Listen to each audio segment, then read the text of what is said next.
Nelson traded his drill for a paddle in hand, left the dentist chair for the pickleball stand. He's slicing shots, chasing dreams, crossing the sand. He's got a serve that'll make you understand. From Saipan shores to courts worldwide, he's got that island swagger, a champion stride. Pickleball Nelson, smashing through the air. From Saipan sunsets to anywhere.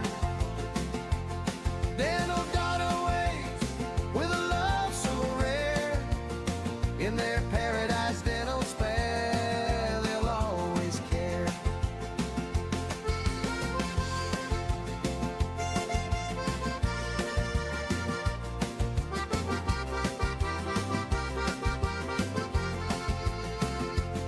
He's got a backpack of paddles, a heart full of zest, flipping lobs in Rio, Asian serves in Budapest.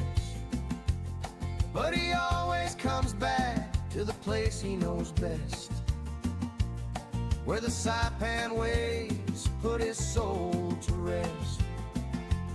He's a globe-trotting star with a big island smile, but home's where Donna makes it all worthwhile. Pickleball Nelson, smashing through the air. From Saipan sunsets to anywhere. Dental Donna waits with a love so rare. In their paradise dental spa, they'll always care.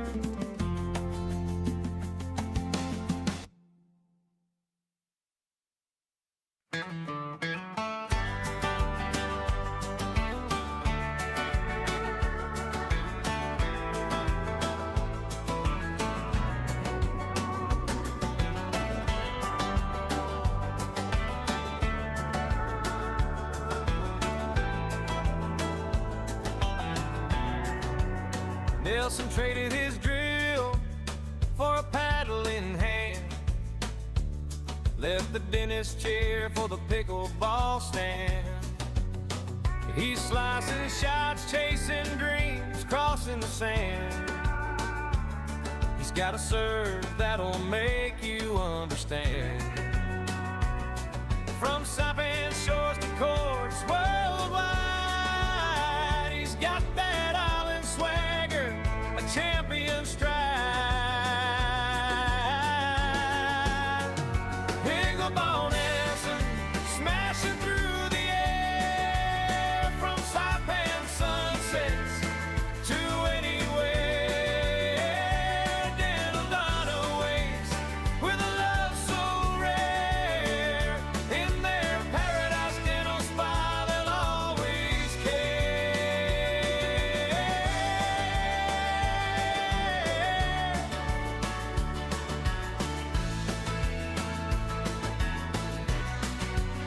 He's got a backpack of paddles, a heart full of zest, flipping lobs in Rio, Asian serves in Budapest. But he always comes back to the place he knows best, where the Saipan waves put his soul to rest. He's a globe-trotting star with a big island smile, but home's where Donna makes it all worthwhile. Pickleball Nelson, smashing through the air. From Saipan sunsets to anywhere. Dental Donna waits with a love so rare.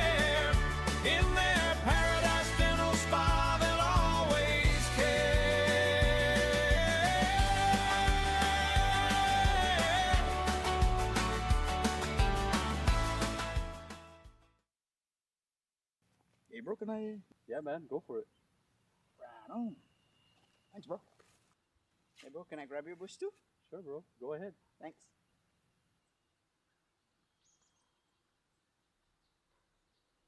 Now I can grab my own bush. Saipan, it's time to grab your bush. Pick up a 12-pack of ice-cold bush, and you're in for more than just a refreshing beer. Every 12-pack gives you a chance to win exclusive bush gear and more. So don't wait. Swing by your favorite store, grab your bush, and join the fun. Because here in Saipan, the best moments are even better with Bush. Grab your bush today.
Shiny smiles all around, where happiness is found. It's the little things that make it true. Shiny smiles start with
AP News, I'm Ed Donahue. President Trump says Ukraine needs to face the reality. They are facing a bigger, stronger foe in Russia. They have to play ball. If they don't read agreements, potential agreements, it's not easy with Russia because Russia has the upper hand. And they always did. They're much bigger. The president told Politico Ukraine must be willing to make concessions, including territory. I give the people of Ukraine and the military of Ukraine tremendous credit for the bravery and for the fighting and all of that. But, at some point, size will win generally. Meantime, in Italy today, Ukrainian President Volodymyr Zelensky reaffirmed his refusal to cede territory, resisting U.S. pressure for compromise with Russia. He emphasized Ukraine's legal and moral stance against giving up land. Both sides continue to exchange attacks with drones. The president goes to Pennsylvania tonight to talk about affordability. Polls show voter confidence in the president's economic leadership has faltered. He blames the Democratic predecessor for inflation, but his tariffs haven't helped prices. This is Senate Minority Leader Chuck Schumer. No, Donald Trump, affordability is not a hoax. It's not a Democratic scam. You try to make everything, even the most common sense things, partisan. The affordability crisis is very real. It's being felt by everyone, and the American people No, it's Donald Trump's fault. The Navy admiral, who is retiring early from command of a campaign to destroy vessels allegedly carrying drugs near Venezuela, spoke to key lawmakers as Congress seeks more answers on President Trump's mission, which in one instance killed 2 survivors clinging to the wreckage of an initial strike. President Trump has justified the strike. More information at apnews.com. This is AP News. A TikTok video has influenced skiers chasing powder in Vermont.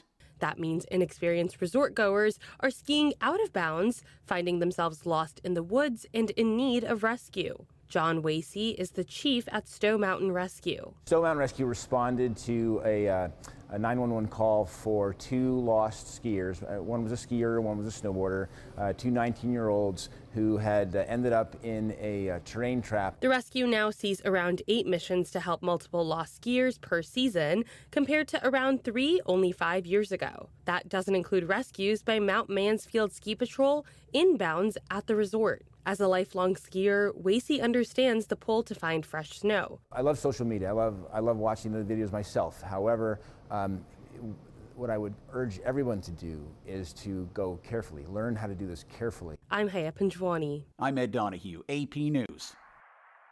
If you see something, say something, and stay anonymous. Call Crime Stoppers at 234-7272 or submit a tip online at nmicrimestoppers.com. No names, no caller ID, no recordings, just your info. And if your tip leads to an arrest, you could earn up to $1,000 in cash. Your tips have helped take hundreds of criminals off the streets in the NMI. It works because of you. Crime Stoppers, we want your information, not your name. PHI is your local pharmacy serving customers in Cagman, Garapan, and Dandan since 1996. Shop PHI Pharmacy for all your prescriptions, and we even offer a large line of multivitamin supplements. Our Dandan location is open weekdays from 8 to 6 and 8 to 4 on weekends. Or visit our Garapan and Cagman locations weekdays from 8 to 6 and 8 to 1 on Saturdays. Check us out online at phipharmacy.com or follow us on Facebook. PHI is a locally owned independent community Health Mart pharmacy. Health Mart, taking the time to listen and care.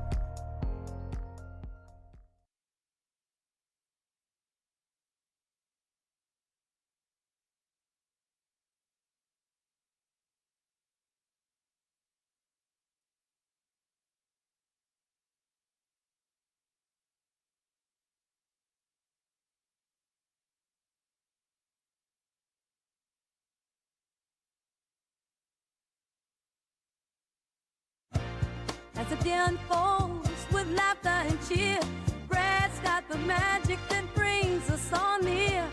Sharing tales of hope, dreams that shine bright. Good morning, Marianas, together we ignite. So join the palm trees, we dance through the days. With rhythm and soul in so many ways. Together we rise, through the moments we share.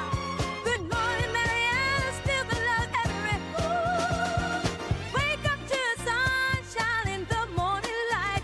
Good vibes all around, everything feels right. Brad on the show, bringing joy to our day. Into the Marianas breeze, let the worries drift away. Yeah, that was the air. Connection grows stronger. We show that we care. Rock on to feel the soulful flow. Look right on in Mariana, that's where you belong. The sweet island breeze and the ocean's embrace. Brad's got the stories, sunlight behave. Some signs better tinted, fall in this ride. Yeah, we're shining with love as our guide. So raise your voices high, let the music play on. Good morning, Marianas, we're where you belong. Nina's Kitchen, so delicious. I need a burger and a soda with it. It tastes so great, got me so addicted. Let's hop in the car, gotta go and get it. Nina's Kitchen, so delicious. I need Good a morning, burger and a soda Marianas. with it. Holy It tastes cow, so why are we great, up got so me early? What is is going on? There's a lot going on. That's what's going on. Hey, good morning. Holy cow, Wari Thai Spa is in the house already. Not messing around, though. I mean, we could go get a massage this morning. Actually, I don't know what time they open, so I can't say that for sure. But that sounds like it's a good place to go because they watch our show. So I'm a big fan of them already. Good morning, everybody. Yeah, good morning, Antonio Camacho. Tony, good to see you. Thanks for tuning in today. Thanks for being here. And welcome us. It's great. Welcome us into your office or living room or your kitchen while you're getting coffee, you name it.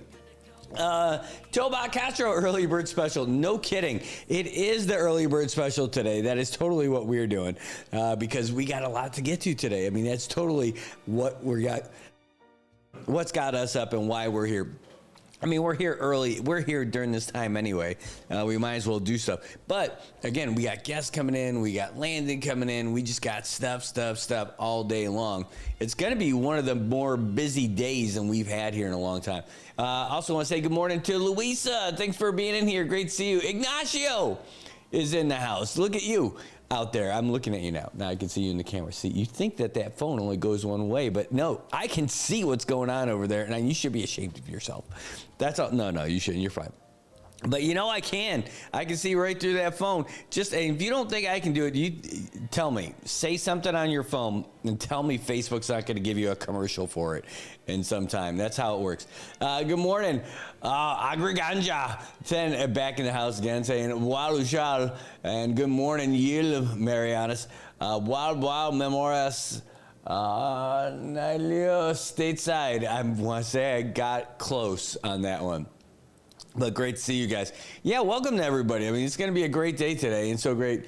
Oh, yeah, so Jesse, look at Jesse in the States. Says, do you announce your VFW essay winners here? Oh, you know, that's a great idea. I'm not sure. We haven't yet, but we're going to. In fact, not only that, we're at the department level now for VFW stuff.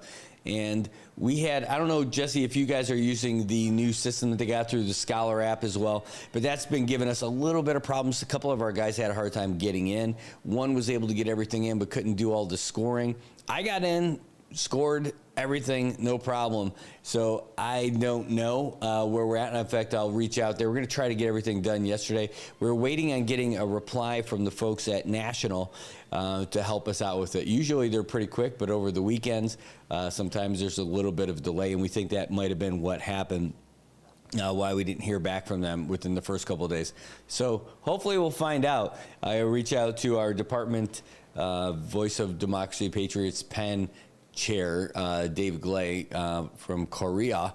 He's out there serving in a civilian capacity with DOD out there, so he's doing good stuff.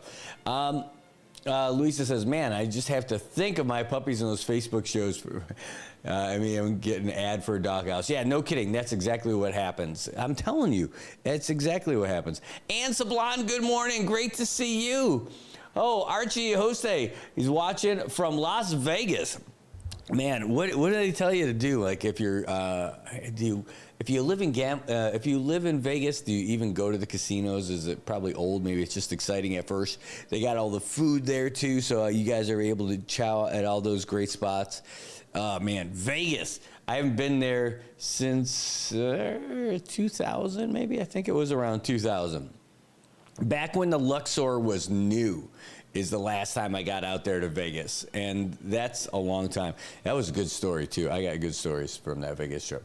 Anyway, where else are we on all of this? Those were good times, man, when I think about it. Oh, speaking of thinking of things, Tobot says, I think of Tint, and it shows me all the variety, but only free shipping within the U.S. Man, we got to talk. I want to help you out with shipping stuff. I've learned a few things about shipping, and you want to talk to someone who can really help you out is David from Marianas Dropship. I mean, those guys took care of me for a whole lot of stuff. Angelo's watching from D.C. Great to see you. Thanks for tuning in this morning as well. Well, this afternoon, this evening for you guys. It's like 20 after 4 in the p.m. over there. You guys are still back on like is it still Monday? No, it's Tuesday over there. What? Holy cow, what is going on? Is this week flying by? It's Wednesday already? It is Wednesday already. I should know that because I had to type it in the stuff this morning.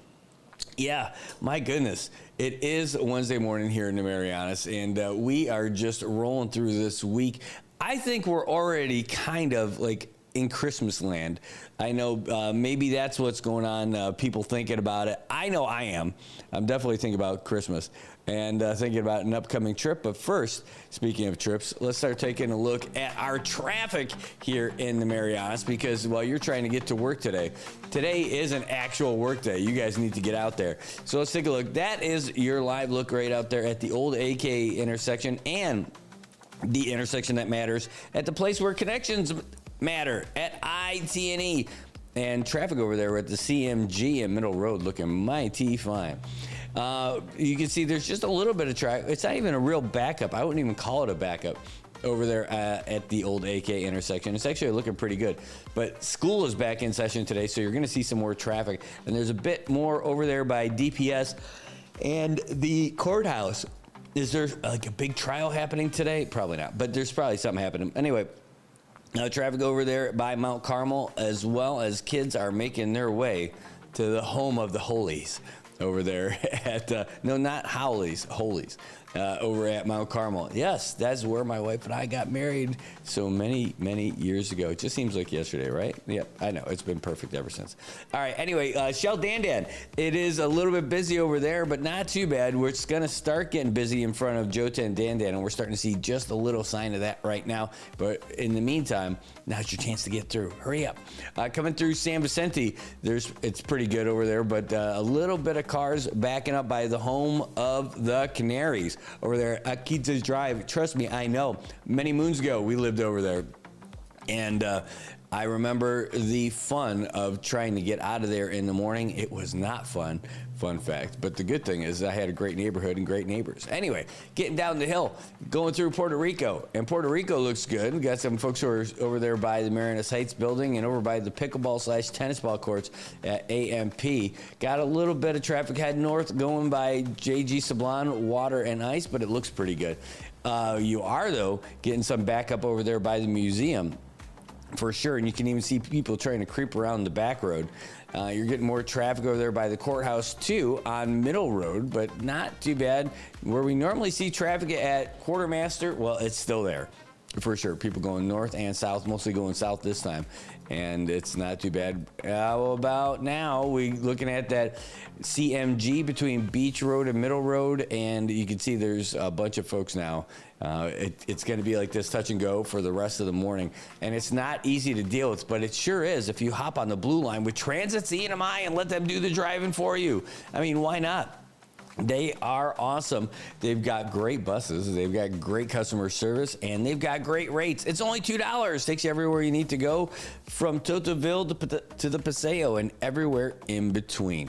The best part is, if you are a student, a service member, a retiree, a veteran, a Monopco, or if you have a disability, it's only $1. $1 gets you where you need to go on Transit CNMI.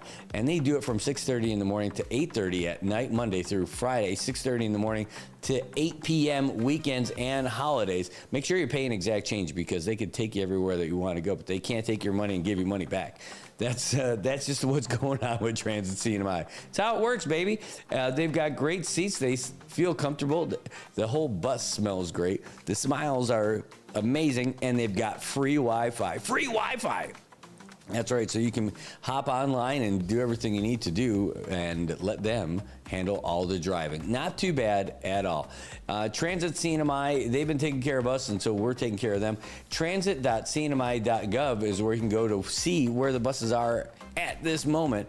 But if you want to give them a call and get some more information, give them a ring at 236-2682. That's 670-236-2682.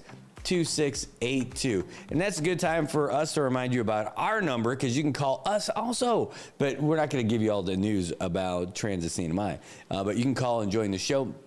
Number is 789-2323. 670-789-2323. 670-789-2323. I know. I think it's running out of steam. I think the whole 6-7 thing is starting to fade. It may be gone already with some, but man, it still makes some people crack up. I love it. with the kids. All right, so let's see what we've got over here for headlines today. Well, we can. We're about 3 minutes away, though, from making that phone call with Landon Idlet. Or Idlet. Sorry, man, I said it the wrong way again. But Landon Idlet from National Weather Service in Guam is going to give us a real big update on what's happening out here. And, we do that every week. It's a Wednesday weather catch-up with them, and that's it. I can talk to this real quick just because Jesse, Joel Palacios is on the comments right now. He's like, another hotel closing its doors temporarily early in 2026. What's going on?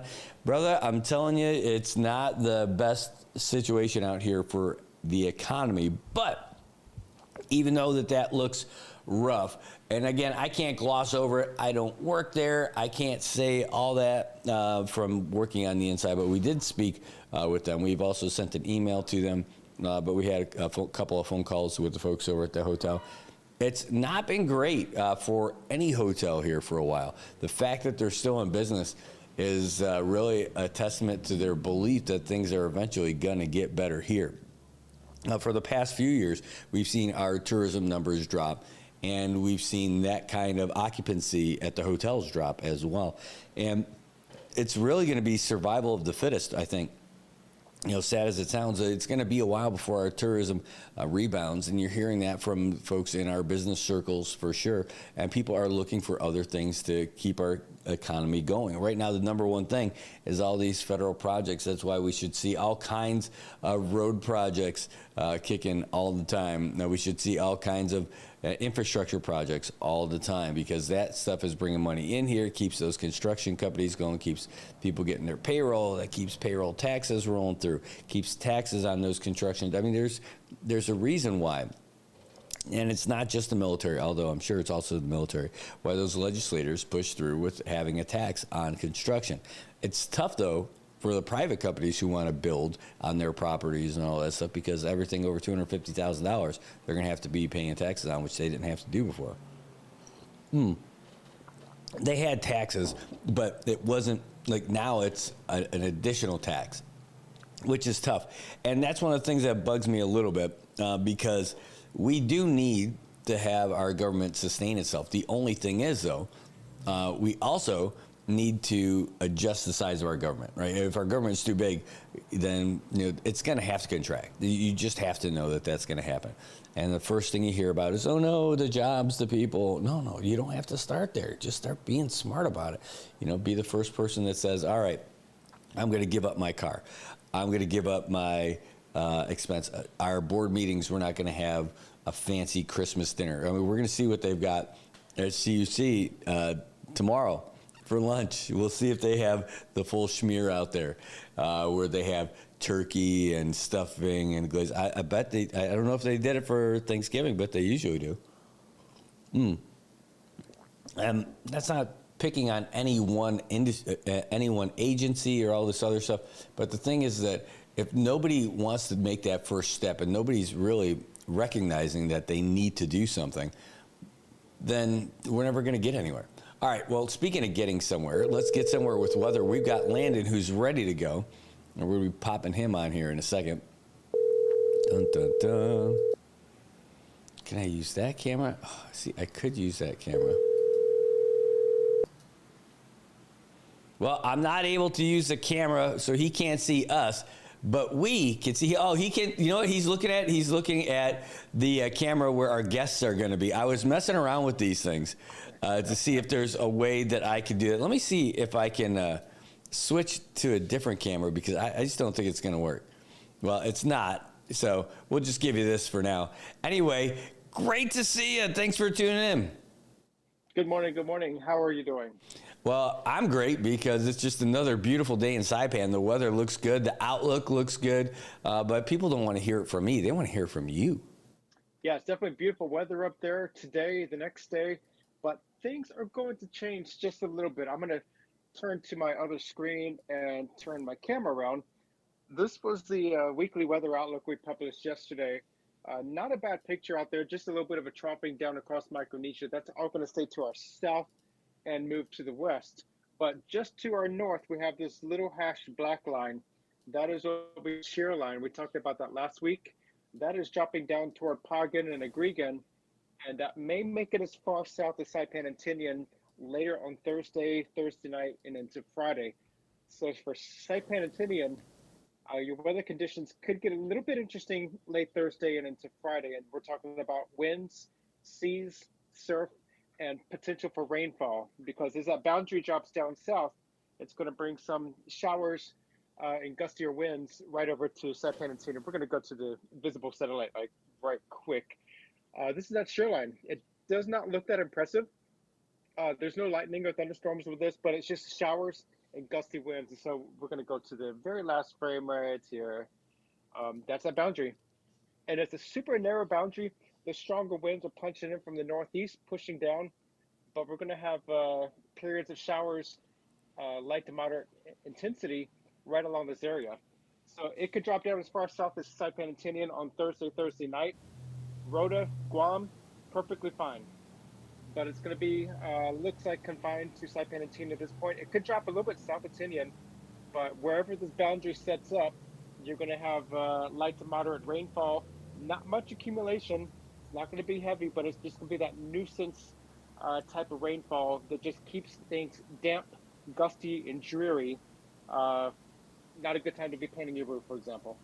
Yeah, I can't imagine. Not a good time to cut your grass, but do you have a good time to cut your grass?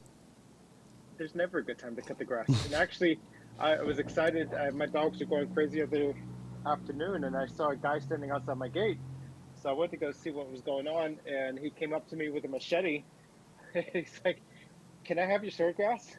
I was like, "Take all you want." I apparently had some goats, and he wanted some sword grass, and my sword grass is green and lush. And so that's one thing that I can grow in abundance. Nice. Well, I'll tell you, that reminds me of when we were kids trying to make some money raking leaves and then cutting grass. Oh, yeah. But even better was how smart we weren't as kids. We went to our neighbors. So there was a bunch of a few houses in a row that had some big trees in the backyard. Brought all these leaves in the fall. And, you know, we would make stuff out of them, make forts and all that. And so we went to our neighbor, not smart to say, "Hey, boy, do we got a deal for you. We'll rake your leaves for so much money, and would you like to do that?" No, we said, "Hey, we're building a fort. Can we take your leaves?" "Sure, go back there, rake them all up. I won't even charge you." You know, jeez. Yep, you didn't realize you're dealing with some brilliance here. Yeah, my brother and I, we grew up with a yard of 70-some pine trees. So pine cones everywhere. Oh, yeah. My stepdad's mother had a lot of pine trees in her yard, and she's offered us in elementary school to pay us $0.25 for every pine cone we pick up. She kind of changed that when we finished picking up the yard. We came out with a couple of dollars.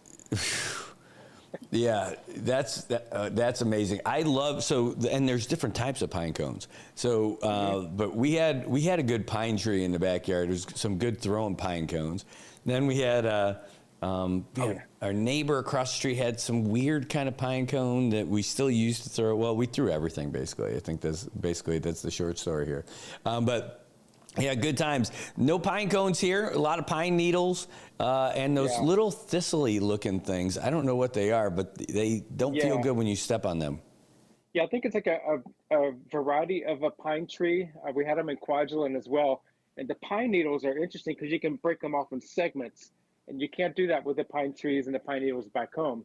But yeah, they do have those painful little, I guess you could call them pine cones, that are a pain to step on, almost like a Lego version of pine cones. Yes. Well, hey, speaking of pine trees, we got our tree for Christmas from Joten here in Saipan. It makes the whole house smell amazing. Putting it in the van made the van smell amazing as I was driving around with it. But we've got that live thing. It's a little family tradition for us here. Back in the States, you know, we had the same tree forever growing up, the artificial tree that was built for the war. And but now, do they sell live trees in Guam also? They're dead at this point, but they are here. Home Depot has them, and they brought in, I think, 5 cargo containers of trees and stuff. So people can buy them, but they're probably not as fresh as you would get them back home in the States. Well, they're pretty fresh when you get them in Saipan. Ooh. Yeah, I mean, you still got to keep them in water and everything like that. Oh, that's not bad. No, it's outstanding. Again, it's so fragrant. It's amazing. And what I like even better is that after the holiday season, when you go down to the beach and you have a little bonfire, oh, Christmas tree, oh, Christmas tree. And by the way, that takes off crazy so fast with the heat of the sun. Yeah, it's so fast. Well, speaking of fast, Christmas is fast approaching. I know you've got 14 trees in your office. You were giving us an update on the hallways last time when we were talking, and we saw some garland around the ceiling lights. Yeah, let me see.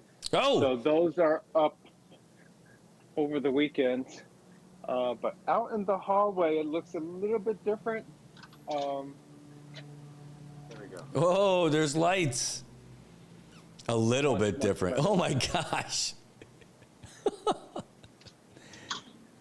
The National Christmas Service. So we actually have a University of Guam. We have some environmental biology students coming in today. So they're going to be immersed in weather and Christmas later this morning. Wow, that looks great. By the way, that poster or that you've got in that conference room, is that you two that was on there? That was you two. That is correct. Good eye. Yeah, well, yeah, for the storm too, right? And but that's I know, but that's something. It's like, you know, looking at beaches now and everything like that. If I see videos or photos, I'm like, oh well, oh that's Saipan, oh that's Guam, or I don't know that one. Where is that one? You know, like you get to know the beaches. Beaches aren't just generic for me, and I wonder if when you're in the weather business, if that happens for you too. Can you just spot those images of those big storms and like, hey, that is so-and-so from 1985 and all that stuff? Oh, absolutely so. And I think you see some of the telltale markers when you travel to places that have been hit or ravaged by a typhoon or hurricane many years ago. And for example, y'all might recognize this from Saipan. I think this is very interesting because I bought this at the superstore in Garapan last year, but this is not on Saipan, by the way. No. This is. Thanks for clearing that up. Oh my gosh. There was doubt. This is actually Jeanette's Pier in the Outer Banks of North Carolina, and when I saw this in Saipan last year, I was like, I have to get this. But I went to the Jeanette's Pier in North Carolina last month, and you know it's a great pier, but these things succumb to the waves and wind of hurricanes all the time, and so this was built with funds from the state of North Carolina tax dollars. And this is a heavily fortified fishing pier, but also a research pier for marine and aquatics. And so this is going to be here for a while, but it's a sign of resilience, rebuilding after a storm. They rebuilt so strong after seeing what we've done in Saipan that they also hung a giant sign that says, I love Saipan. That is great. Now I'm thinking we could just rebrand anything and just throw I love Saipan. Like, let's get the Eiffel Tower. I love Saipan. That's hilarious. That is hilarious. I saw this and I'm like, something looks familiar. And I'm looking at, I'm like, this is Jeanette's Pier in North Carolina. Oh my gosh, that is just awesome. That is a one of a kind find over there. Now I want to go back. What gems am I missing? I need to start. I've got a whole wall to decorate in here. You haven't been here for a little while, but I have a whole wall to decorate now, and maybe it's just fake Saipan stuff. Like that's it. Like I love Saipan from the Outer Banks. You know, like there's got to be a challenge of what's out there that we can get. I love it. You know, I think it's great, and it made me buy this. I really enjoyed this, so it's going to go on my wall with my collection. That's great. Hey, any big things happening with you guys for the holiday season? Nothing spectacular over here, but next week, I know you're going to be on Guam.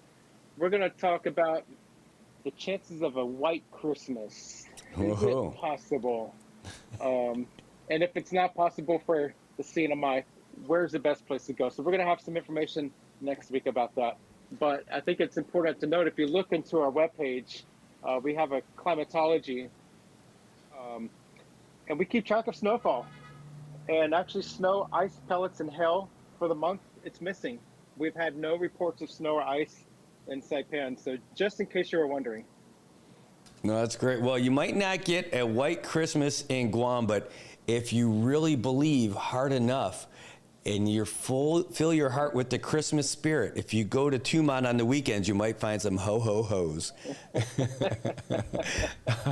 Well, that's what's going on. Nothing but highbrow humor here. So that's great. Yes, that's All right. exactly it. By the way, Ignacio's chiming in saying, hey, he loves the office decorations. And Tobat, he said he bets there's a bunch of skunks and squirrels on Guam now. I don't know what's going on with that one. I don't know where that came from, but I like it. I think it's funny, probably. I think that might have been coming from an article recently about the Christmas trees coming to Guam, how they have to fumigate the cargo containers. Really? I think they stopped some critters, including a skunk. I don't know what year that was, but they apparently caught a skunk in one of the trees, maybe some squirrels and other critters. It happens. It happens. It's so easy to say that, but like, can you imagine? I am so thankful that we don't have skunks here, because they're awful. People here don't know how bad they are. We have them back home. Yeah, we have them back home too. But you could tell, there's been a skunk through here. Like something's happened. Or your dog is like protecting your house from a skunk and comes home all skunked up. And was it tomato juice is what you're supposed to use? That's supposed to be the cleaning agent to de-skunk yourself. Is take a bath in tomato. You know how many freaking things of tomatoes? Yeah. I think I determined the smell of a skunk wasn't all that bad in the end. Yeah, no kidding. Oh, yeah, so there's Toba. He's like, from all the containers. It burns and stinks at the same time. Yeah, it's not a great thing. All right, well, anyway, that's what we've got going on. We're going to try to catch up with you when we see you next week sometime. Because we'll be there for the holidays and want to see all our friends from Guam, and of course we want to see our friends from Ross as well, because there's all kinds of great stuff over there. But we got some family and friends down there we want to see, and so let me know if there's anything that from Saipan that you'd like us to pack in our luggage, and maybe there's some more. Maybe we'll find that Statue of Liberty that says "I love Saipan." I love it. And so, just to cap up, weather's going to be beautiful for Saipan, Tinian, Rota the next couple days, but that shear line's going to drop down Thursday night. Expect more showers, light to moderate in coverage, but it's going to be that constant, almost near constant drizzle, dreary, light rainfall late Thursday into Friday. Season surf will be coming up as we go in toward the end of the week, so watch out for hazardous surf advisories and possibility of 10-foot seas on the open waters, which will be a small craft advisory. So could be a little dicey out there Friday, Saturday, Sunday over the waters. All right, well, we'll keep an eye on that. We won't turn our backs to the sea, and again, we're thankful that we got you on the show today. Thanks so much for making the time, being in there and showing off all those decorations. Who knows what's going to be there next week? I can't imagine. Maybe Santa himself. All right, thanks, Landon Idlet from the National Weather Service in Guam. Thanks so much for being a regular part of the show and letting us know what's going on. Yeah, see y'all next week. All right, take care. All right, so it looks like we've got some good weather for the next couple of days, but it's not going to last forever. Speaking of not lasting forever, this show won't last forever, but we are going to be on for a lot longer today. We've got guests coming in here. We're about 45 minutes away from getting some folks who traded their dental for their mental and got into pickleball. I know, I'm telling you, it's wild. It was. I'm excited to have the Crumbs are coming in here to start talking about pickleball. There was a big tournament that happened over the weekend, and there's a lot more coming up your way. But pickleball, while it is one of the fastest growing sports on the world, it's not the only one. And here's the latest update for Fox Sports. Fox Sports Update. The Eagles and Chargers needed overtime to decide their Monday Night Football matchup, and another Philadelphia turnover finally did them in. Batted up and picked off. Intercepted. And the Chargers win the ball game. That was courtesy of ESPN as Eagles quarterback Jalen Hurts was picked off inside the Chargers' 5-yard line for his 4th interception of the night, and the Chargers improved to 9-4 with a 22-19 victory. After the Chargers kicked a field goal on their overtime possession, Philadelphia marched down to the 17-yard line, but LA sealed the win by forcing its 5th turnover of the night. Chargers quarterback Justin Herbert played through pain after undergoing surgery last week to repair a broken bone in his left hand, and he threw for just 139 yards, but added 66 on the ground. For the Eagles, they've now lost 3 straight for the first time since the 2023 season. This is Ainsley Earhart. Thank you for joining me for the 52-episode podcast series, The Life of Jesus. A listening experience that will provide hope, comfort, and understanding of the greatest story ever told. Listen and follow now at foxnewspodcasts.com or wherever you listen to podcasts. Staying in the NFL, Shedeur Sanders entered training camp as the 4th-string quarterback in Cleveland. Now, he'll be the man under center the rest of the way. Sanders will be the starting quarterback in Cleveland for the final 4 games of the season. Browns head coach Kevin Stefanski announced Monday. He has constantly and consistently gotten better in each one of these games and how he's approached this game. He's been working very hard, so I feel good about where his development is heading. Sound courtesy of the Browns. Sanders, who dropped to the 5th round of April's NFL draft, had the best game of his career on Sunday in a loss to the Titans. Sanders threw for 364 yards and accounted for 4 touchdowns, but the Browns were officially eliminated from playoff contention. In the college game, 4 players will be honored Saturday night in New York. Diego Pavia of Vanderbilt, Julian Sain of Ohio State, Fernando Mendoza of Indiana, and Notre Dame running back Jeremiah Love have been announced as the 4 Heisman finalists. And you can download the Fox Sports Podcast on Apple, Spotify, or wherever you download your favorite podcasts. I'm Joe Morgan. Get more on the Fox Sports app and foxsports.com. If you see something, say something, and stay anonymous. Call Crime Stoppers at 234-7272 or submit a tip online at nmicrimestoppers.com. No names, no caller ID, no recordings, just your info. And if your tip leads to an arrest, you could earn up to $1,000 in cash. Your tips have helped take hundreds of criminals off the streets in the NMI. It works because of you. Crime Stoppers, we want your information, not your name. PHI is your local pharmacy serving customers in Cagman, Garapan, and Dandan since 1996. Shop PHI Pharmacy for all your prescriptions, and we even offer a large line of multivitamin supplements. Our Dandan location is open weekdays from 8 to 6 and 8 to 4 on weekends. Or visit our Garapan and Cagman locations weekdays from 8 to 6 and 8 to 1 on Saturdays. Check us out online at phipharmacy.com or follow us on Facebook. PHI is a locally owned independent community Health Mart pharmacy. Health Mart, taking the time to listen and care.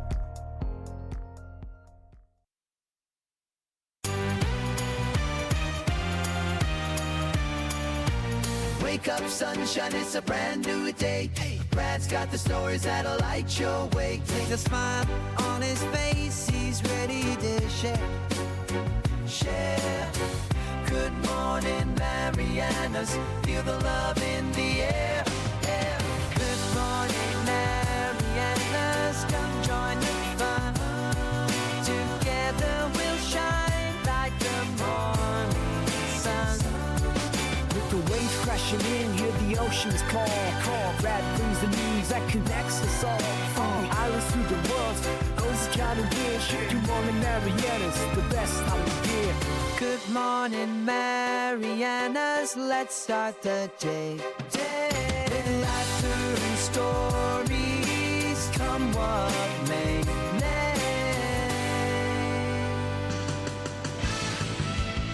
All right, Marianas. Well, I'll tell you what. That's some football music right there.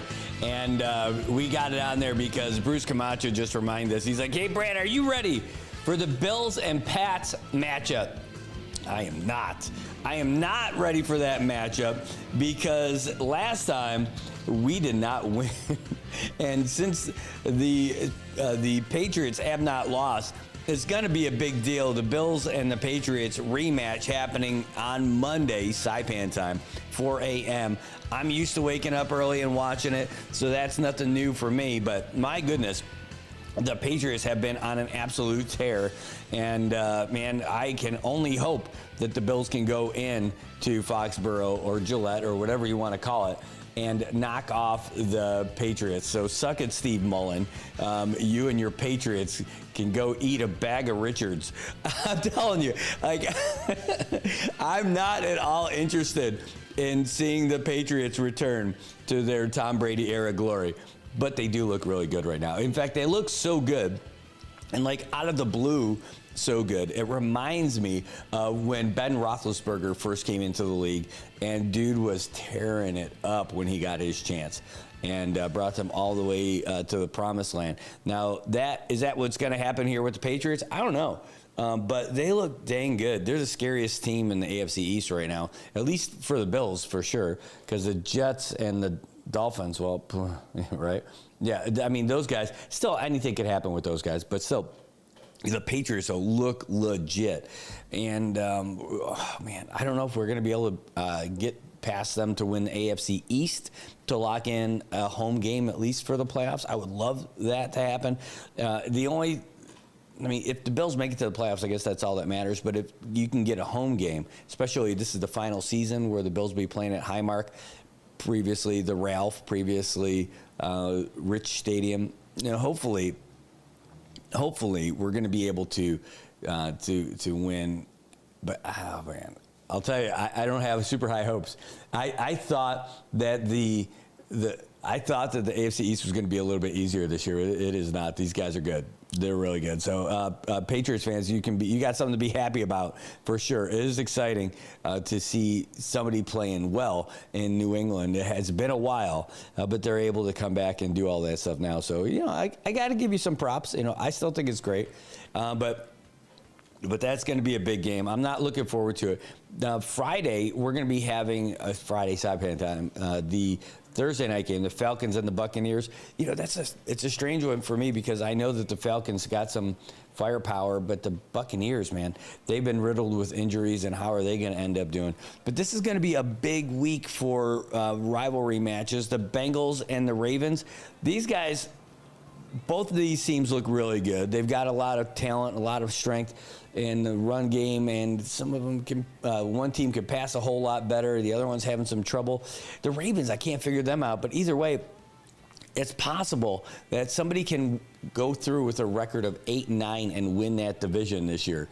Ugh, Stinkfest. Remember, isn't that how the Seahawks got into the playoffs? They got in as what were they? 7-9 one year, and they made it in there. It was awful. They did. Bruce says, I'm thinking the secret to the Patriots is Josh McDaniels. Oh, yeah, definitely. That guy has been, he hasn't had great experiences as a head coach, but as an offensive coordinator, dude is amazing. Yeah, he's got it. Chargers and Chiefs going to be going at it this week. Also, Jags and Jets, who cares? Commanders, Giants, who cares? Browns, Bears, who cares? Panthers, Saints, who cares? What is really interesting about football, though, the Colts.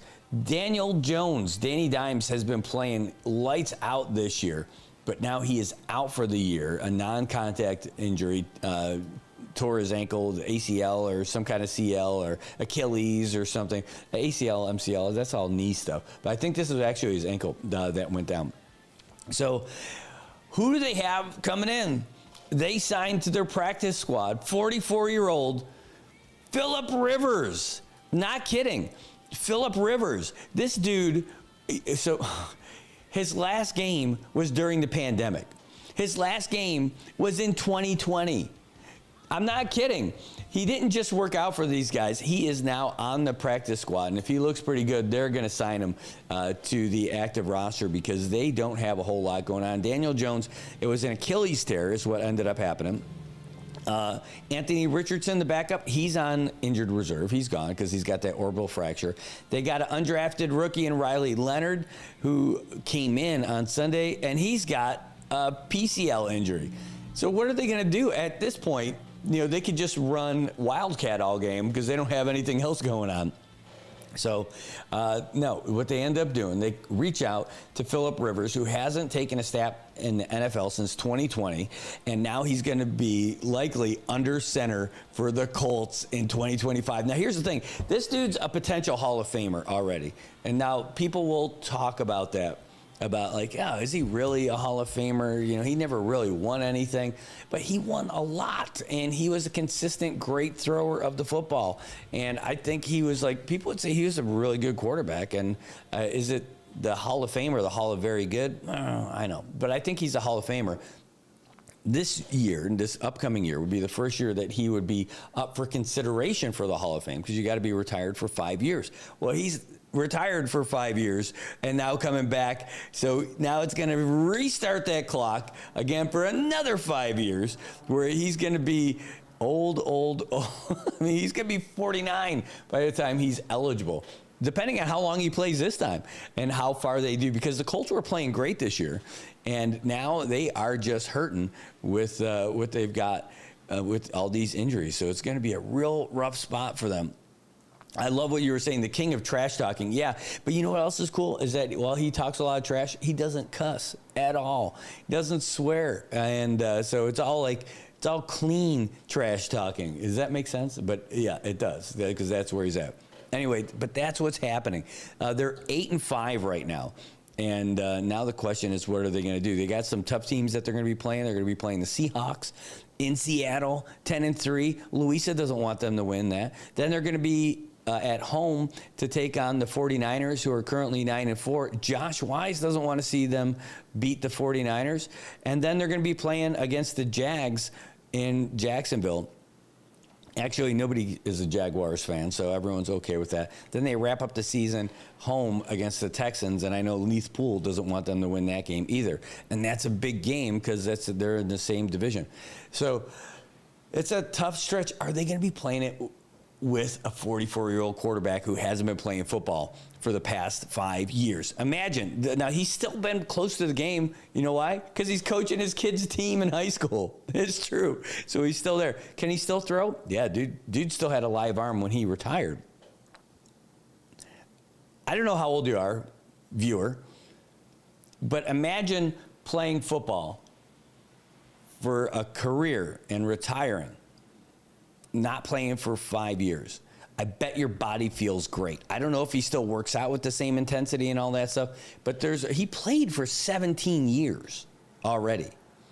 16 years with the Chargers, and then went to the Colts in the last year. When you start in training camp, you start without hitting. Then there's a little bit of contact and all that. I'm telling you, he's going to get hit. And he's going to be like, oh, man, did I really need to do this? I mean, think about the money that these guys bank when they're playing football. They're banking plenty of money. I mean, especially a top-tier quarterback. This dude, he's not doing this for the money. Imagine how much you got to love this game to come back to play and do it. Yeah, and you know what's funny? I listened to a lot of these interviews with a lot of these pro quarterbacks and all kinds of pro players at every level. And I listened to Joe Montana. I'm thinking of people I listened to recently. Listened to Drew Brees, even Tom Brady. These guys saying that. It's Steve Young also. They want to play. They still want to play. They just know they can't still play. They know their body's just not there where it was. And even while they're trying to do it, if they did try to come back, they wouldn't be able to do it at that same level. But they can't still do it. But they still have that drive. They still have that desire. They still want to play. And I know how it is because I'm fit. Actually, I'm 51 now. And I still want to play soccer, and I still want to play in our leagues here in Saipan. Because I just enjoy it. I enjoy hanging around with the guys and playing and all that stuff. And that's something you hear from these pros when they retire too. They miss being in the locker room. They miss hanging out with the fellas and then training and working together in a team and trying to make that stuff happen. I get all that. But imagine not playing for 5 years and all of a sudden you get the call. Hey, Phil, we're in a bind. I'm way behind when trying to make a deal. It's not the devil went down in Georgia. But I mean, like, you know what I'm saying? That's what's going on. Imagine, though. It's kind of a dream shot. If this ends up working for them, again, they're still in a playoff spot. They're 8-5. They're currently sitting as the 8th seed in the AFC with just 4 weeks to go. What a story it would be if Phillip Rivers can get them into the playoffs. Imagine they get 4 wins in a row, 12-5. They get into the playoffs and they do some damage. Because you figure he's probably not coming back next season. Or would he? Is this going to be like your George Foreman moment where it's like all of a sudden George Foreman's coming back in boxing again and you're like, there's no way he's going to win. Not only does he win, he wins the belt and sticks around for a while. I don't know. All I know, it's compelling. I love the story. That's one of the things I love about sports, aside from the games themselves, that's what I love. But the stories for each of these, that's like what living out here for so long, not being in Buffalo. I mean, I'm going to be a Buffalo fan no matter what. But I've gotten so used to being able to appreciate whoever is in those games, those big games and all that, based on the storylines. The storylines are what make it exciting. This is a dang good storyline. So we'll see what happens. Again, let's talk about his last year in the league. His last year, he went 11-5 with the Colts in 2020 and got him into the playoffs. It's the last time the Colts have been to the playoffs. In that year, the year he retired, over 4,100 yards, 24 touchdowns, 11 picks, and he had a 97 passer rating. Are you kidding me? What's he got left? We're going to find out. All right. Luisa says, when they destroyed the Chargers in the Super Bowl. Ooh, that's 49er stuff. That's a tough one. Good morning, Arlene. Thanks for being in here. Great to see you. Yeah, Steve Young, back when I actually liked the 49ers. I got a story about that. I was in Cuba when that Super Bowl happened in '94. And we were watching it outside. It was 94 was that football season. 95 was when the Super Bowl actually happened, right? So it was after the year changed over. And we were in Cuba guarding all these Haitians and Cubans who were picked up when they were migrating from their countries to the U.S. They were picked up by the Coast Guard and all that stuff. That's when they built all those rafts and everything floating to the States. Yeah, it was crazy. But anyway, so we had in our service members camp, there was Camp McCullough, Camp Phillips, and that was where the migrants were. And then we had our own spot. And I can't remember the name of the area that we were in, but there was a stage and there was a projector that threw that game up there on it. I remember watching, it was just a debacle for the Chargers. Chargers just got crushed. And that's when Steve Young got the monkey off his back. Remember, he went like that, and they pulled that off his back, the proverbial monkey off his back after the whole Joe Montana thing and all that. Anyway, good times, man, good times. All right, so that's what's happening from the football side, which is crazy. And, you know, I spent way more time on that than I thought I was, because I really wanted to get into talking about the hotel, which is a sadder story, I know. I'd rather, but I think it's more impactful for what's happening here. Good morning, Carla. Thanks for joining us today. Great to see you. By the way, that's an opportunity for me to remind you guys that the phone lines are open. The number is 670-789-2323, 670-789-2323. You can call the show. You can be a part of it. You want to join in on the discussion? You have a question, you have a comment, you want to talk about football, you want to talk about the hotel stuff, you want to talk about economy, you know, you guys start talking about it, and we're ready for it. And we're still about 20 minutes away before our guest is going to be joining us in studio, so it's cool. Bruce says, my uncle still owes me $20 from that game, and I was like third grade. Oh, let's get your uncle. Let's call him right now. We'll put him on the spot on the show. Say, hey, Uncle so-and-so, this is Brad Rizal from Good Morning Marianas. Good to hear from you. But we're here calling to collect a debt from your nephew, Bruce Camacho. Says you owe him $20. You still haven't paid up since the 49ers beat the Chargers in the Super Bowl in 1995. What do you got? We can cold call and do that, Bruce. What do you think about that? We can conference him in on that call. And he's like, no, that's not true. Well, let's find out. We've got Bruce on the phone with us right now. Bruce, what do you think? Hell yeah, let's do it. That's great. That is absolutely great. All right. We are going to let's do this. We're going to take a real quick commercial. Or, you know what, we will take a commercial, but I could also probably get you the news break. Should be a news update right now. Let's just take a look real quick. Yeah, so instead of taking the commercial first, let's do this. We're going to take a real quick commercial break. Don't go anywhere. We come back. He probably won't answer because he's in Arizona. Well, we're going to find out, Bruce. We're going to come back. We're going to talk more about what's happening with the hotels and what's happening with our economy, and then we'll be back with more after that. Sound like a plan? Okay, ready? We'll go football on this one. All right, so we'll go in as a team. Ready? 1, 2, 3, break. Hey, bro, can I grab? Yeah, man, go for it. Right on. Thanks, bro. Hey, bro, can I grab your bush too? Sure, bro. Go ahead. Thanks.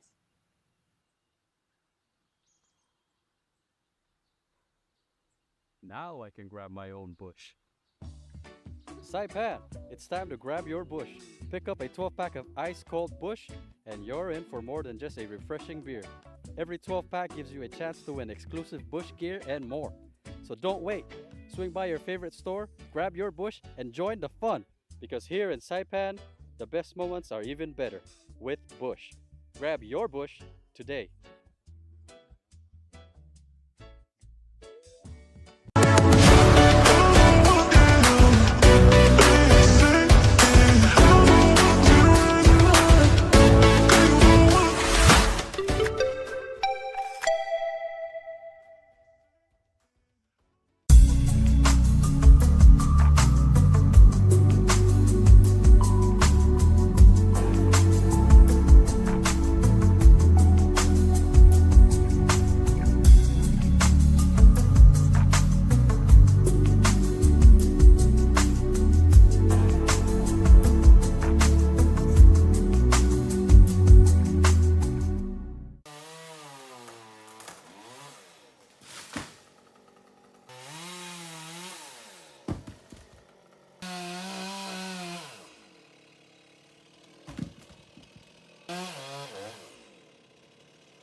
Shiny smiles all around where happiness is found.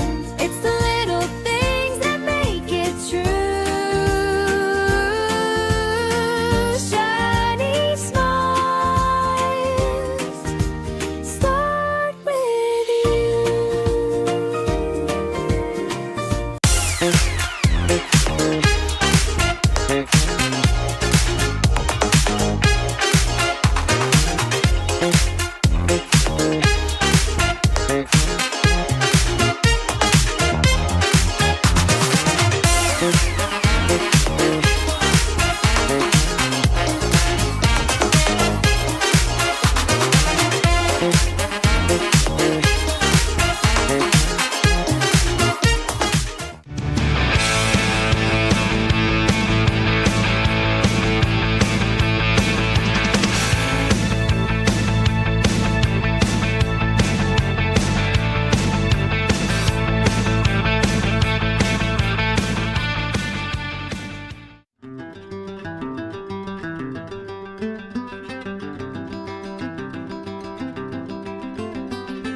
Fox Sports Update.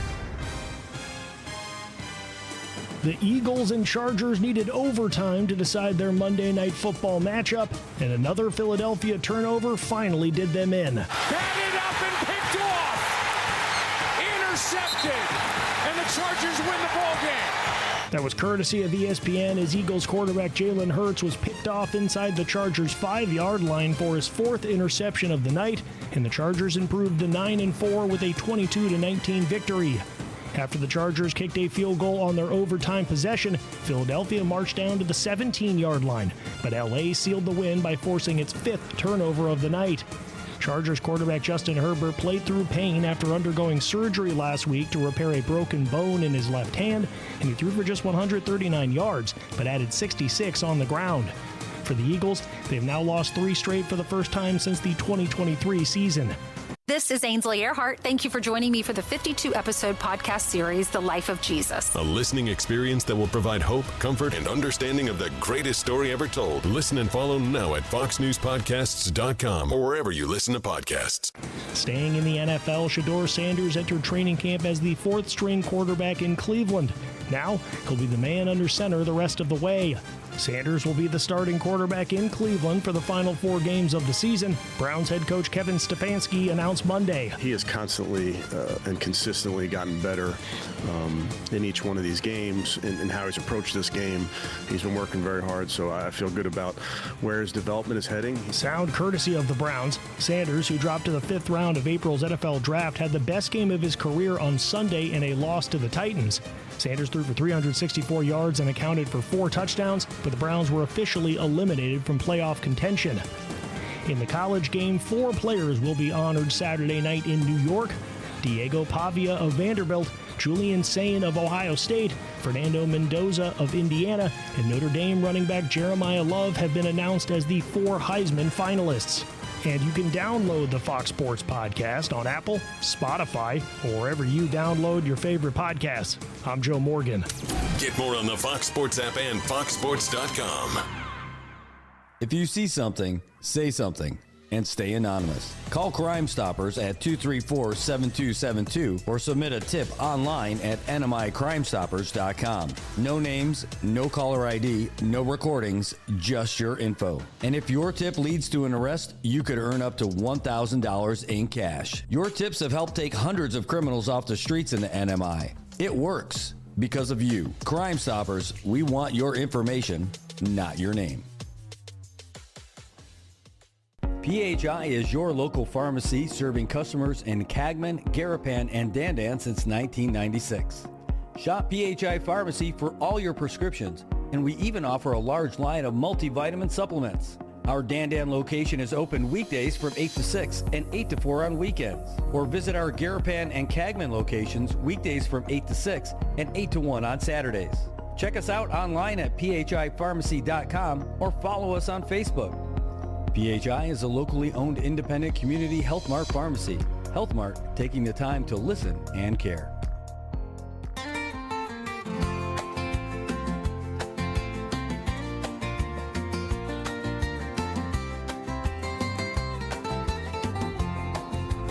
All right, welcome back, Marianas. It is 8:15 here in the morning on Wednesday. It is hump day here in the Marianas.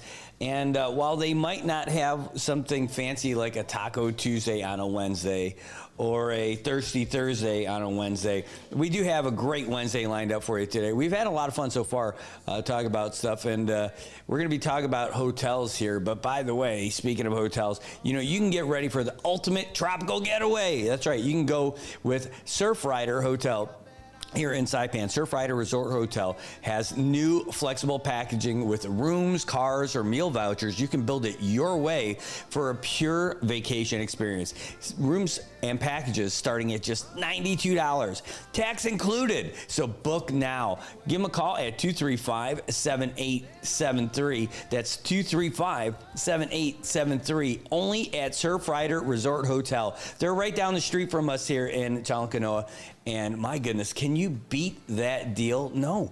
$92 including your taxes? You got to be kidding. At Surfrider. And Surfrider, that includes, that's the package deal. Again, they've got cars, they've got meal vouchers. And what about the meals? Where are you going to end up getting them? You're going to be able to get them on Surf Club or at Great Harvest. Hold on. All right. Hey, we've got a call coming in from a familiar face, or at least a familiar voice. Joseph Mendiola. Buenas. Good morning, sir.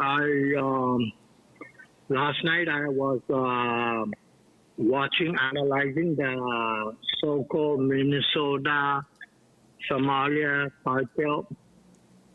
And I don't blame the President of the United States in sending the Homeland Security and all law enforcement agencies to look into the matter of the Minnesota state, how they spend the money. And it is so sad to learn that billions and billions of dollars went into the hands of the Somalia terrorists in Somalia through the hands of the current double representative of the state and a guy who was once upon a time lived in Canada and commit so much fraud, and he was later illegally entered the country and has penetrated the influence to the current governor, Tim Walz, and however, but they got him, and the Ian matter with marrying her own brother and everything, that's gonna hurt, and that's her problem, and she has to carry that for the rest of her life. So the Somalia cartel is so bad that the lady who was the airport director was a Somali U.S. citizen, and she was hooked up to all the networks in the country with the Mexican cartel and the Chinese cartel. So they got her also, and some other ranking in the government are being apprehended for all those wrongdoing. So here in the cinema, the shortest breaking news is that the $2,000 bonus will automatically go in the hands of the taxpayer, U.S. citizen strictly, and it should be into your account by Christmas. What? Where? Wait, say that last part again about this in the accounts. That $2,000 as a U.S. citizen taxpayer, it should be in your account by Christmas. But that's for everybody? That is for everybody. Well, I love that idea. U.S. citizen strictly, and I support that matter because the 38 of the 50 states has this set policy that all aid assistance should be strictly focused on U.S. citizens, not immigrants. So the deal is right. So it's coming. Yeah, if that happens, that'll be great. I'm apparently a couple of weeks ago. I'm looking at a couple of these things. They're saying that it probably won't be in by Christmas if they do get it approved. But they said there's the program's not out yet, but I'm sure the people would love that program. I would love that program, and that would be awesome. But it might not be ready by Christmas. But I would love for that if that happens. That would be a drop in the bucket. Why not? Yeah. Heck yeah. That's going to be a lot of Kelligwin from me. Yes, sir. I appreciate and nice chatting with you. And all right, I'm gonna go and do my routine. Hey, Joseph, before you go, just real quick, how you been? How you doing? I've been doing very great, super great. Much happier than ever. Yeah. But I won't discuss it with you on the air. Okay. But if I do run into you somewhere somehow, I will show you how happy I am. Well, that's great. I look forward to it, and that's great news. I'm glad to hear that things are going great for you, and a lot better. So hopefully we'll see you in person soon. Yes, sir. Today is it's called close family viewing of the late former Congressman Andrew Salas' mom would be laid to rest today. Oh, wow. From what I understood. Wow. According to my cousin, when I met her at Bolis or yeah, but it's more like very private. Okay, writing that down now. Thanks so much for that heads up. Four in the family passed away this year. That's a rough stretch. The father, John, Andrew, and Auntie. Yeah, Well, at least we still got you. right. Yeah, so, yeah. God bless their soul and rest in peace. Yeah. Yes, rest in peace. God bless him. Hey, thanks so much for the call, though, Joseph, and we'll hopefully we'll see you soon. Thank you, sir. Thank you. Have a great day. Thank you. All right, that's Joseph Mendiola, one of our regular callers to the show, giving us an update on some stuff, getting people excited if that ends up coming through. But, you know, right now it's not there yet. But if it does come through, boy, there's going to be a lot of people spending some money out here in the Marianas for sure. Maybe we'll put some new rims, spinning wheels on the old news van of justice. Okay, maybe not. Ooh, look at that on the screen. Did you see that? There's that birthday, that Christmas message up there from Boy. He reached out to us and wanted to do that. A little special something from Mark Valoria. I love that. By the way, our guests have walked into the studio. Before we get them on, we're going to get them situated and everything like that. I know we just got you the sports update, and if the new news update's available, we'll throw that up there to you too. But before we do all that, you know, we were talking about that deal that they have over at the Surfrider Hotel. Again, packages, you customize it any way you want, starting at $92, and that includes the taxes. But getting back to the hotels, you know, the big story yesterday that broke was that the Grand Rio is closing down, and that's the announcement that they gave us yesterday. And it's really sad to see. I mean, this is a hotel that, you know, the former Holiday Hotel. We spoke about it yesterday. In fact, here we put it on the old share screen for you, so you can see it on nminewsservice.com, where you can check all your news headlines and everything. But they wrote a letter to the Hotel Association of the Northern Mariana Islands, known as HANMI, to everybody, that they plan on temporarily closing starting in April, citing extremely challenging business conditions tied to the significant decline in tourist arrivals after the reduction and suspension of direct flights to Saipan. And boy, that's a tough one. You know, it's not a new conversation. It's a conversation that people have been having for a long time now, really the last few years, about how tourism has gone low, and you always think that you're bottomed out. You always think you're getting down to the lowest spot. Fun fact, no, every time we think we're getting to the lowest spot, now we're seeing some occupancy numbers for individual hotels in the single digits. So, you know, we got these legacy properties that have been coming up for renewal, for leases and all that stuff. And you wonder, like, how can they stay in business? How do they continue to keep doing it? How can they try to fill those up? Because, you know, you need to keep your hotel at a, you know, I believe when I was in the hotel industry for a very short amount of time, when I was at PIC, part of the executive team with the sports, entertainment, and activities, awesome job. You know, I was told that, you know, you want to, like, 70% is pretty much break even if you're running a hotel. That's to keep everything going with everything that they had, with all the amenities, with the water park and with the restaurants. You need 70%. Now they're at like single digits or the low double digits. And that is scary. Like, what is going to happen with our hotels? What's going to happen for all you folks who are wondering, like, what are you going to come back to? Last time, you know, Ann was in the comments talking about how she had family in town and she was giving them tours around Saipan. Of all the places that closed, can you imagine that? You know, we just had my brother-in-law Bong and his family.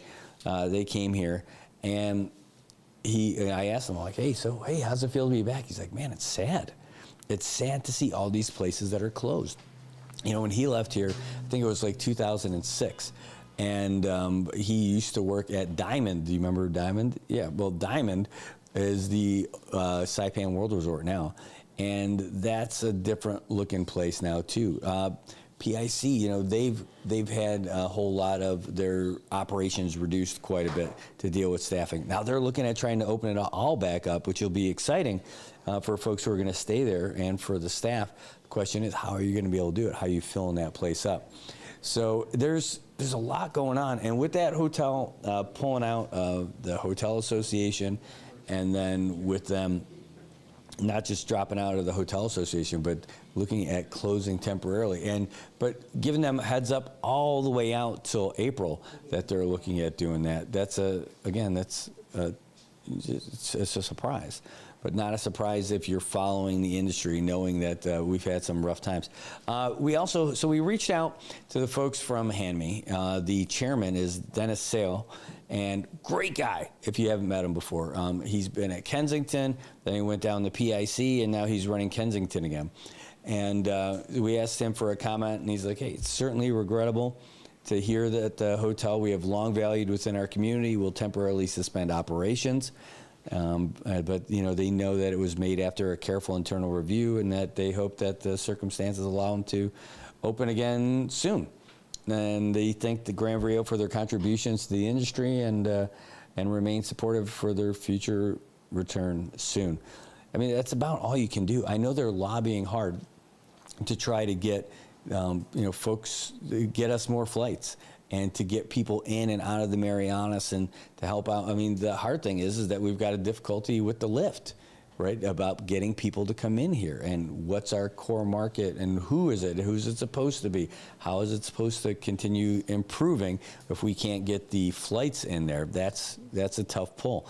And even though that is something that folks are working on and trying to get all that stuff, the other part is when they do get here, what are they going to do?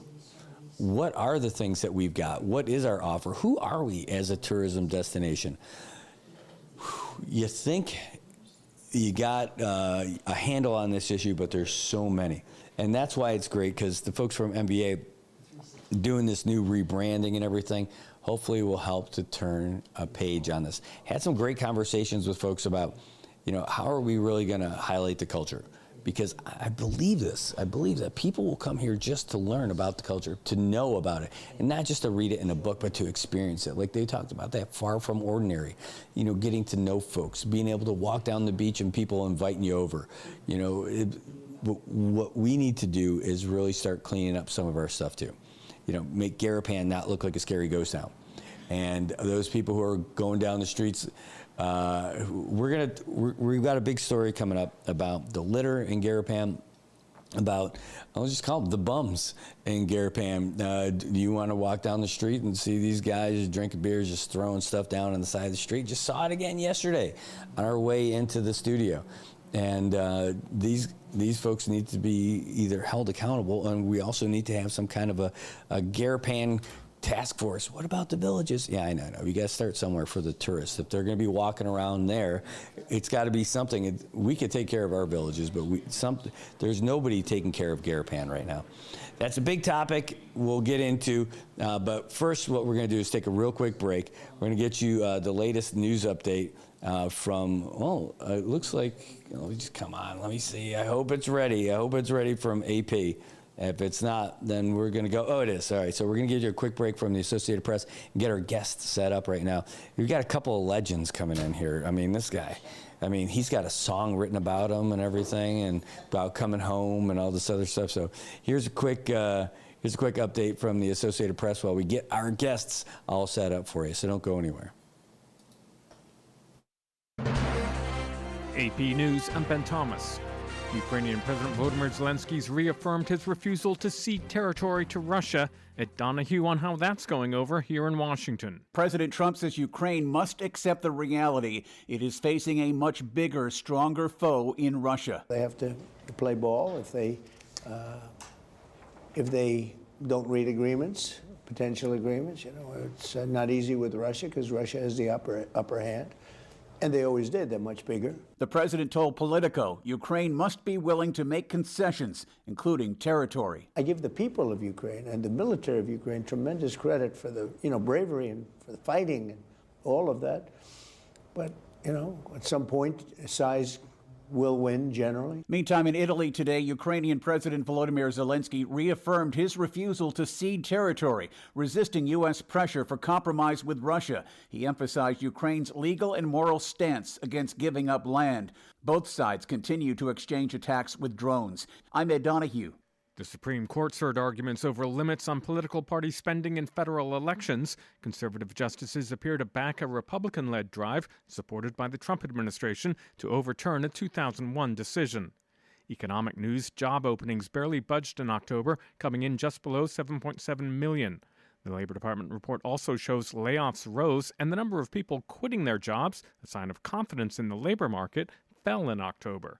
Stocks basically held in place as traders wait to hear what the Fed says tomorrow about interest rates. The S&P and the Nasdaq each slipped about 0.1%. The Dow fell 179 points. That's about 0.4. And a powerful storm's bringing heavy rain to the Pacific Northwest, swelling rivers. KOMO-TV reports fire crews rescued 2 people trapped by floodwaters. Meanwhile, wintry weather forecast for the upper Midwest. This is AP News. ICE arrests of Afghans are on the rise following the shooting of 2 National Guard members in the nation's capital. Mike Kempen has details. The Associated Press has tracked roughly 24 arrests of Afghan immigrants, mostly in Northern California, since the November 26 shooting. And since then, the U.S. government has introduced sweeping immigration changes, including pausing asylum applications and requiring increased vetting for immigrants from certain countries. The administration also took steps specifically targeted at Afghans, including pausing all their immigration-related applications and visas for Afghans who closely helped the war effort. Those who work with Afghans say the stepped-up enforcement amounts to the collective punishment of a population, many of whom risk their lives to protect U.S. troops. I'm Mike Hempen. There's more news at apnews.com. I'm Ben Thomas. Thanks for listening.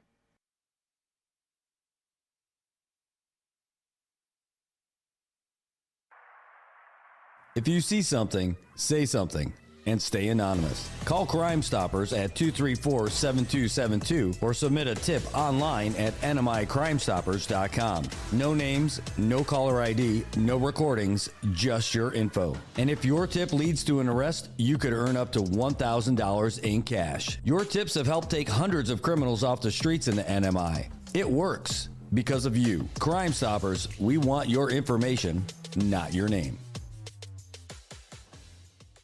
PHI is your local pharmacy serving customers in Cagman, Garapan, and Dandan since 1996.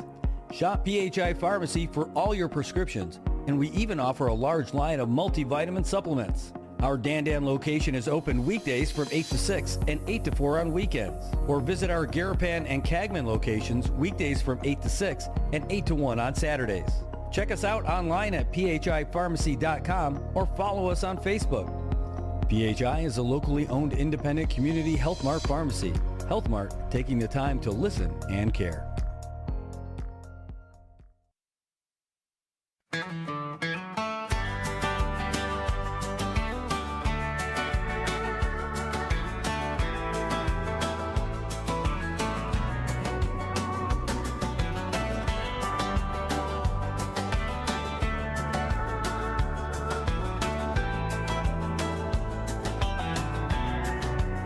Nelson traded his drill for a paddle in hand.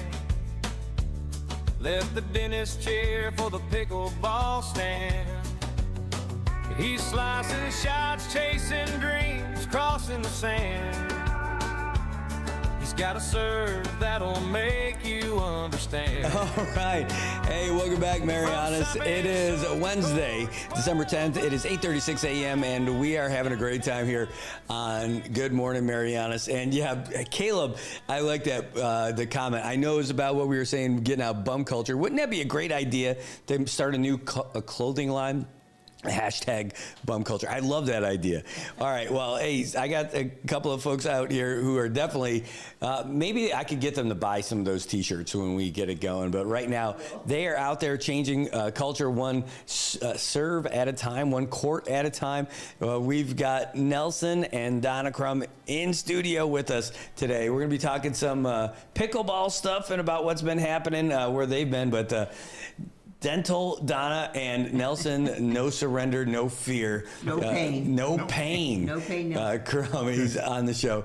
And yeah, that was your tribute song for sure now. Absolutely love it.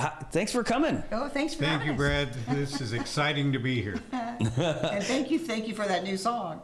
Well, that was fun. So that's one of the fun things about AI doing all this stuff. I'm able to do something and do it pretty quick, and do it to where it's kind of custom to whoever's coming in, and a little bit of fun. I didn't even know AI could do that. I knew they could make flyers. That's as far as I've gotten with AI. Oh yeah, it can do so much more.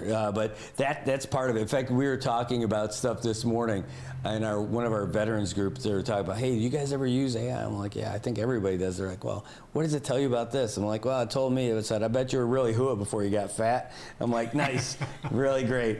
Anyway, welcome to the show. Yeah, thank you. Thank you. We wanted to talk today about some latest developments with the game of pickleball. But I thought, you know what? There's a lot of people here that don't know the history of how we got to where we are today, what we're going to talk about. Nelson just got back from the Global Pickleball Federation International Conference, and we just had our first ever fundraising tournament. But I just want to back up a minute for our listeners that might not know how we got here. And one of the things that we've always tried to have Paradise Dental Spa be about is community service, giving back to the community as part of our mission statement. And then 5 years ago, it was the height of COVID, springtime 2020. Mm-hmm. And we couldn't go anywhere, we couldn't do anything, inside, and we're trying to come up with a community service project, but everybody was afraid to get out from behind the mask. So about that time, my sister Judy, some of you have met Judy, she's been here a couple times, she was constantly talking about this game called pickleball that she had been playing in Arizona for the past couple years, and how much she loved it. She kept going on and on and on. And one day, we didn't pay any attention to her, is the most important part of that story. We didn't pay any attention to her. And thank you. Game with a stupid name, she wasn't very athletic, she had a hard time sticking with anything, so we just didn't even listen to her. Well, one day in 2019, or early 2020, after Nelson had a successful hip replacement, he was preparing to get back into his first love, which was tennis. He's the tennis guy, right? I've been on a million tennis bleachers in my day. So about this time, I tell my sister about this, and she literally had a good old southern hissy fit. And Judy and I are from the South, Virginia. And she basically had a nervous breakdown, imploring us to forget about tennis, bring pickleball to Saipan. Here we go again with this pickleball conversation. But then she said something that Nelson overheard that grabbed his attention and changed everything. She said, well, don't you? And, in her best, know-it-all voice, she said, don't you, that pickleball is the fastest growing sport in the country? And he's like, what? Nelson's very competitive, right? So, as they say, the rest is history.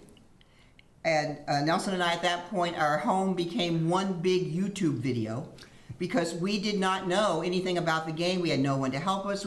So we just watched pickleball videos 24 hours a day, 7 days a week, which is actually still happening at our house.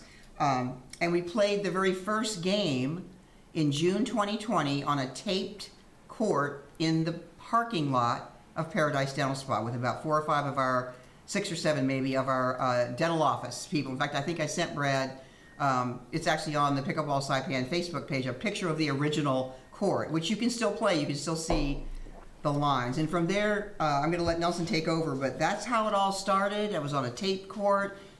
The rain, it came, washed out the tape, then we put lines down, and one thing just led to another. And if I have to say one thing about this game is any challenges that come up, the game just solves them all by themselves. It's actually fascinating. So 5 years later, I'm going to let Nelson take over. We have 400 players now? Yes, and we started with a founding group of 7 players that we could only play on Friday and Saturday mornings at the dental office because we used the parking lot the rest of the time to see patients. And we've grown to over 400 players. We just finished a tournament that we had over 150 players. And what was unique about this tournament, because we're averaging 130 to 160 players per tournament now when we hold one. Incredible. Mm-hmm. This was our first, we were approached by the Lions Club to do a fundraiser. And so our board worked things out, and we ran the tournament for them. They provided a lot of the volunteer support, and they went after the sponsorship and took care of the prizes and things. And so we hosted the event for the Lions Club, and it was incredibly successful. Yeah, it was very successful. A great partnership. So we just finished at 11:30 Sunday night.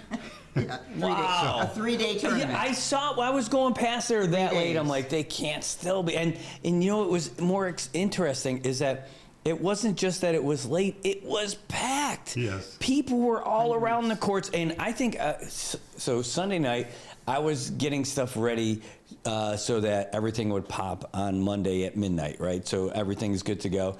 And I was driving past there, and I was just beat. It was a long day, all that other stuff. Yeah. And I'm like, this has to be like the championship or something, because there's so many people there.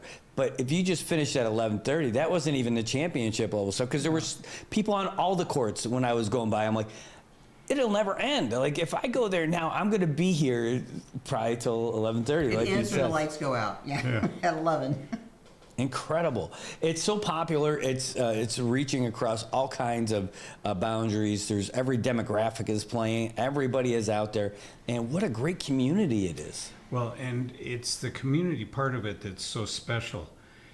This sport, unlike any other, besides the sports and the working out and getting in shape, there's a community involved. You come together at the end and congratulate each other. You play together. They're wonderful people involved in the sport.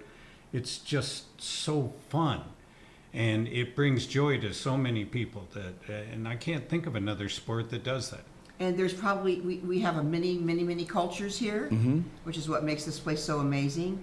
And it'd be hard pressed to list a culture that is not playing with us. I don't know any other activity that can say that.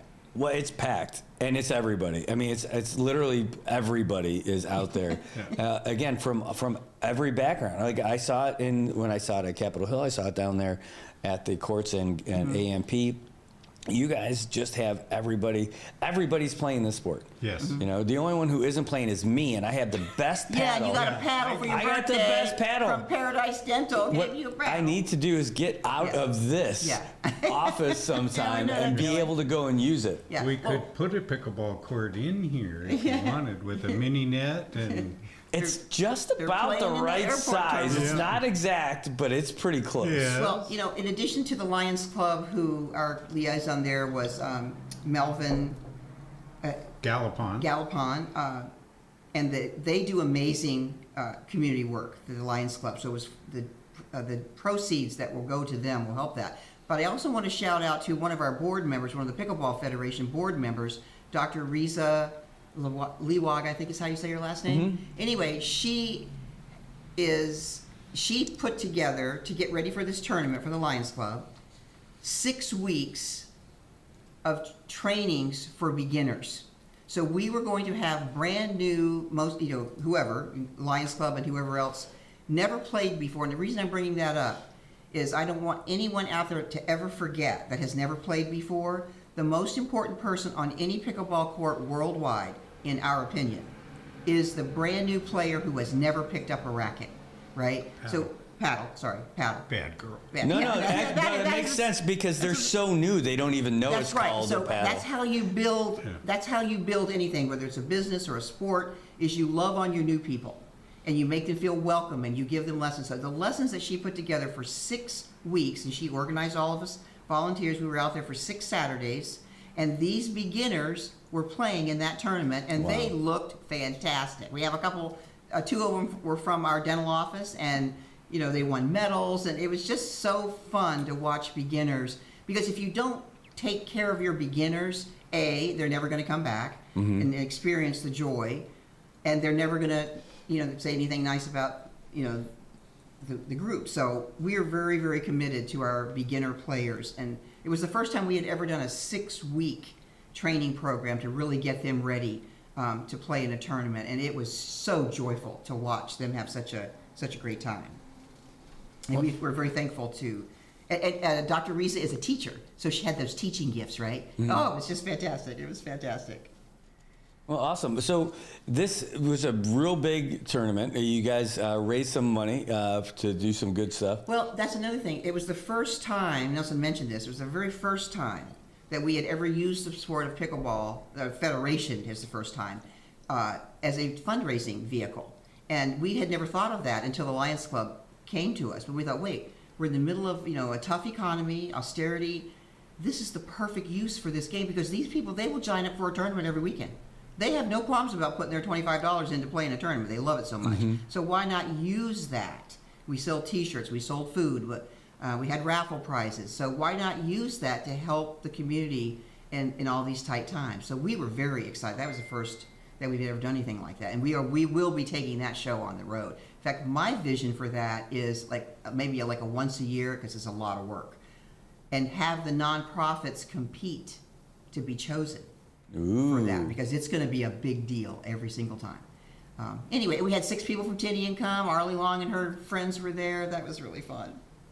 Well, yeah, getting the nonprofits that you're going to help to volunteer for things. That's a great way to get it started to select them. Yeah, because the things that we maybe aren't very good at, they were great at. So it was a perfect little partnership. So that's the latest news for the pickleball world. Well, I have one more thing to say about the tournament that we just completed. I was the tournament director. We held the tournament in 2 locations, American Memorial Park and Capitol Hill Courts.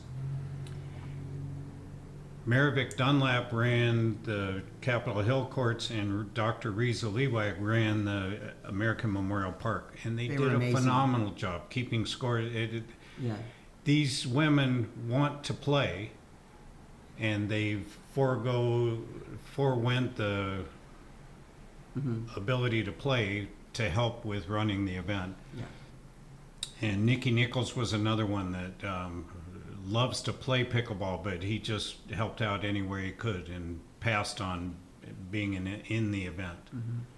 So before we move on from the game to a little bit bigger topic, we now have courts at AMP, courts at Capitol Hill. There's a new indoor facility that a group has started. I've heard about this. Yes, that is amazing. That's exciting for us because one of the things I want to mention, the Pickleball Federation of the Northern Mariana Islands, their sole purpose is to expand the game in the CNMI. That's it. So now we're no longer doing everything by ourselves. We've got other groups that are stepping up. This group that's done the indoor facility they did that all on their own with their own money, like over $30,000 invested, right? That had nothing to do with us. So that's what excites us when we see things springing up. When I went to the tournament the other day, for the 3 days, I did not recognize hardly anybody, and I almost wanted to cry. I'm thinking, this was the dream we had in the parking lot at Paradise Dental Spa 5 years ago. And now it's outgrowing us. But the Federation board will still be working behind the scenes to keep that going, keep it expanding, make sure it stays, everybody playing nice, showing up, playing nice, my favorite saying. So in that, it's in Tinian and Rhoda now. Wow. One of our players took it to Palau. I mean, Nelson he'll never say this, but he's actually the secretary soon to be president of the Oceania Pickleball Federation, which is responsible for expanding the game into the Pacific all over. And what we're going to talk about next is his visit to Manila for the Global Pickleball Federation annual meeting. So he first told me, I said, I'm picturing hundreds of people at this thing, right? He said, I said, how many people? He said, about 47. I said, well, that's not very many. He goes, no, Donna, 47 countries represented, and we were there. CNMI was in the house. So he's going to tell you about that now. First trip to Manila, right? Well, to add to what Donna said about the other courts around the island, there's a large group, it's over 30 players now in Kobler, that have been playing on one concrete court down there. And I just talked to a man at this last tournament, the Yuletide tournament, that is building 2 pickleball courts at his house in Kobler for these people to use. And the other most exciting thing for me, because it's one of our young players that we've developed over the years. John Austin, who is, I think, a sophomore at Marianas High, has started a group there that 80 people signed up when he put it out, 80 kids, and 20 that are playing actively. And he gave the best player on the island a run for his money in this last tournament in singles. In a 4.5 division, he's 16 years old. John Austin, fantastic job with He'll what always you're be doing. JR to us. Yeah. He was Yes. 11 when we met him. He's outgrown the JR, but he and his dad were one of our founding members. Ray Austin. Yes, great guy. Yeah. This is awesome. It's so great to see it and catching it now, and it's easy to get into, right? This is you can get varying levels of coolness with your paddles and stuff like that, but that's all you need, right? And with such a welcoming group, you get to be out there, you get to have fun, you get to learn a lot. The games are quicker than like tennis, Yeah, so 11 you're able points, to, right, so people fast. are able to get in and get time out there on the course to learn the game, and that's got to be one of the reasons why it's got to be part of its big appeal. Yes. Yeah, even in when you have the national tournaments, which several of our players here have now qualified for next year. Mm-hmm. Three of them, you and Nelson and Don Dunlap, have already been in a couple of national tournaments, and then we've got Marivic Dunlap now has qualified to be in next year's because she won some tournaments in the States. So, yeah, a little Nikki Saipan. Nichols also. Nikki Nichols, yeah, little Saipans is making waves. But one story that's really fun for me is when we first opened the AMP courts in 2022, right after the mini games, there was a young man from Rwanda that worked at the hospital. And he and his wife came out and started playing pickleball. They'd never played before. Well, he went home to Rwanda, got it going there. Now he's part of the International Federation. He was at the convention. With nets, paddles, and balls from us. From us, right? We sent him We home donated. with stuff. Right. So our outreach, we've Vietnam. gone from focusing on schools and churches, and we took a set of paddles, balls, and net to the Center for Living Independently. Yes. And handicapped involvement in this game is huge, and that's kind of fizzled right now because Special wheelchairs. Yeah, the wheelchairs for athletics cost so much that we'll get that. I going guarantee again. you, at Nelson, when he turns 80, he's going to have the first one on Saipan. They're like $17,000 or something. I won't be walking by 80. Well, whenever Okay. you're not walking, you'll have your wheelchair. 80's not that far away now. That's right. She meant the 2080s. Yeah, Yeah, the right, 2080s. Right.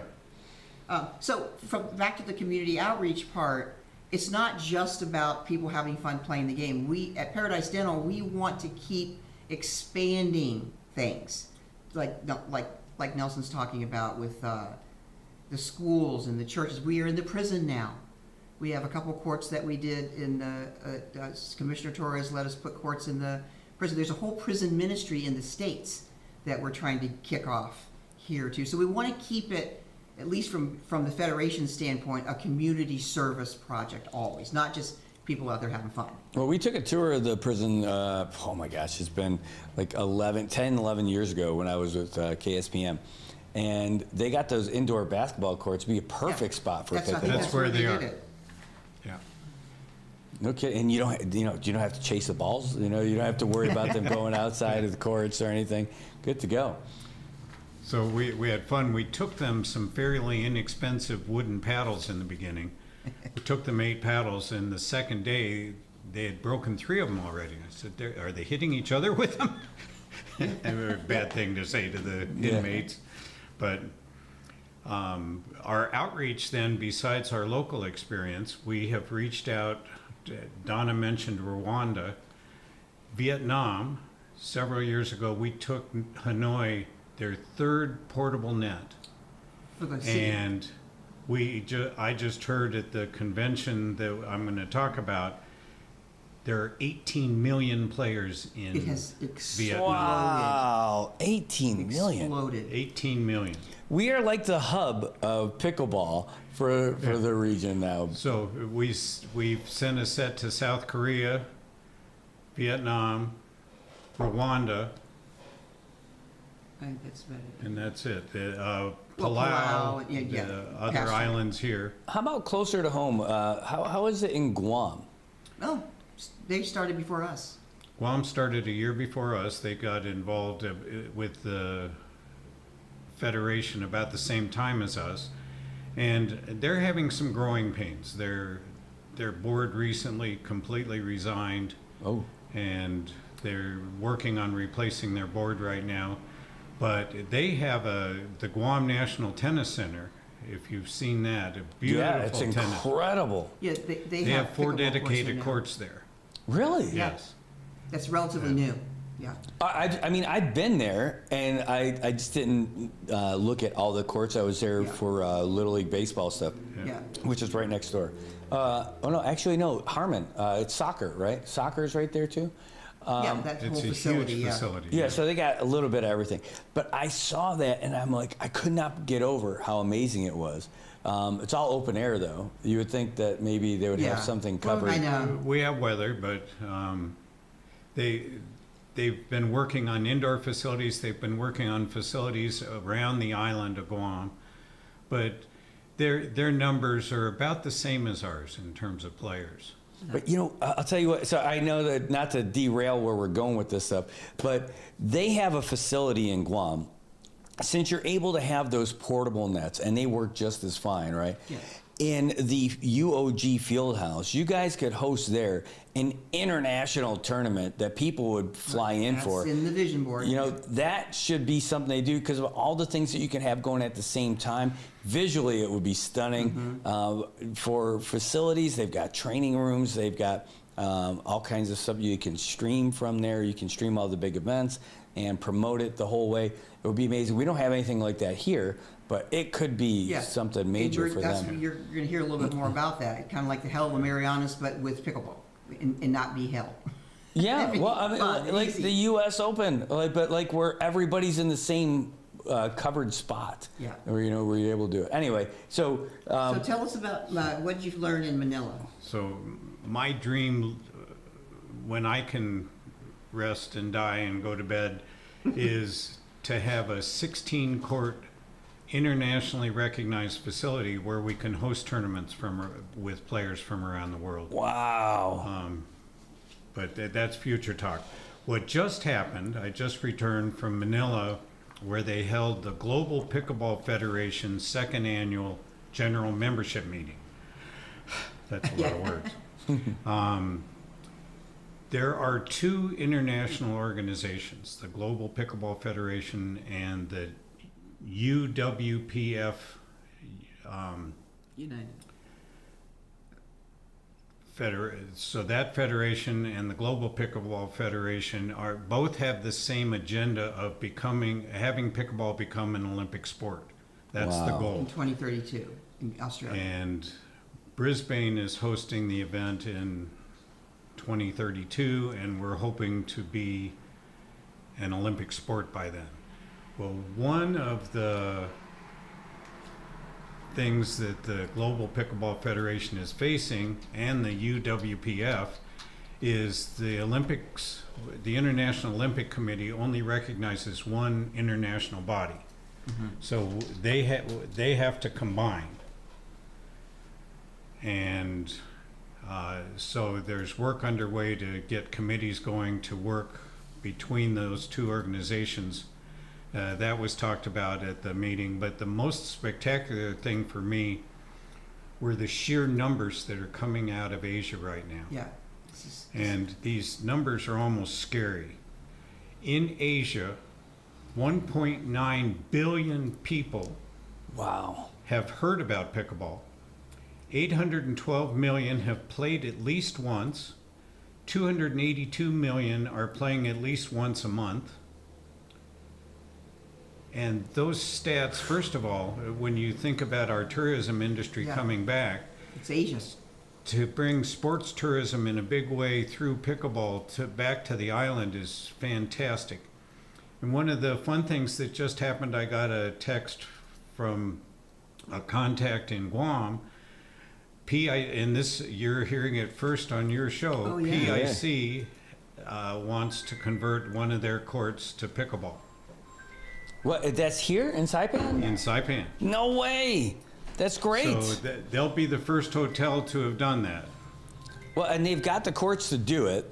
And man, that would be really outstanding if they're able to pull that off. In fact, people are calling your phone right now just so they can get in and find out when's the next game, Donna.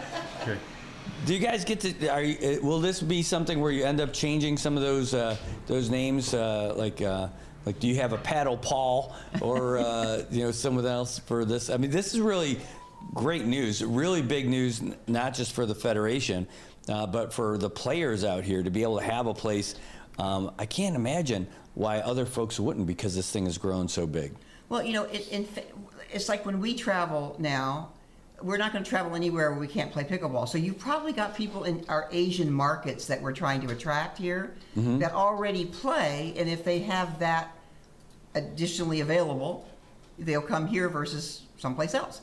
So you never know. We're just very hopeful. When we have had there is something called pickleball professionals, a lot of them now. We've had 2 come through here in the last 5 years, and their prediction has always been that the real pros in pickleball are going to be coming out of Asia because of their badminton skills, their racket sport skills.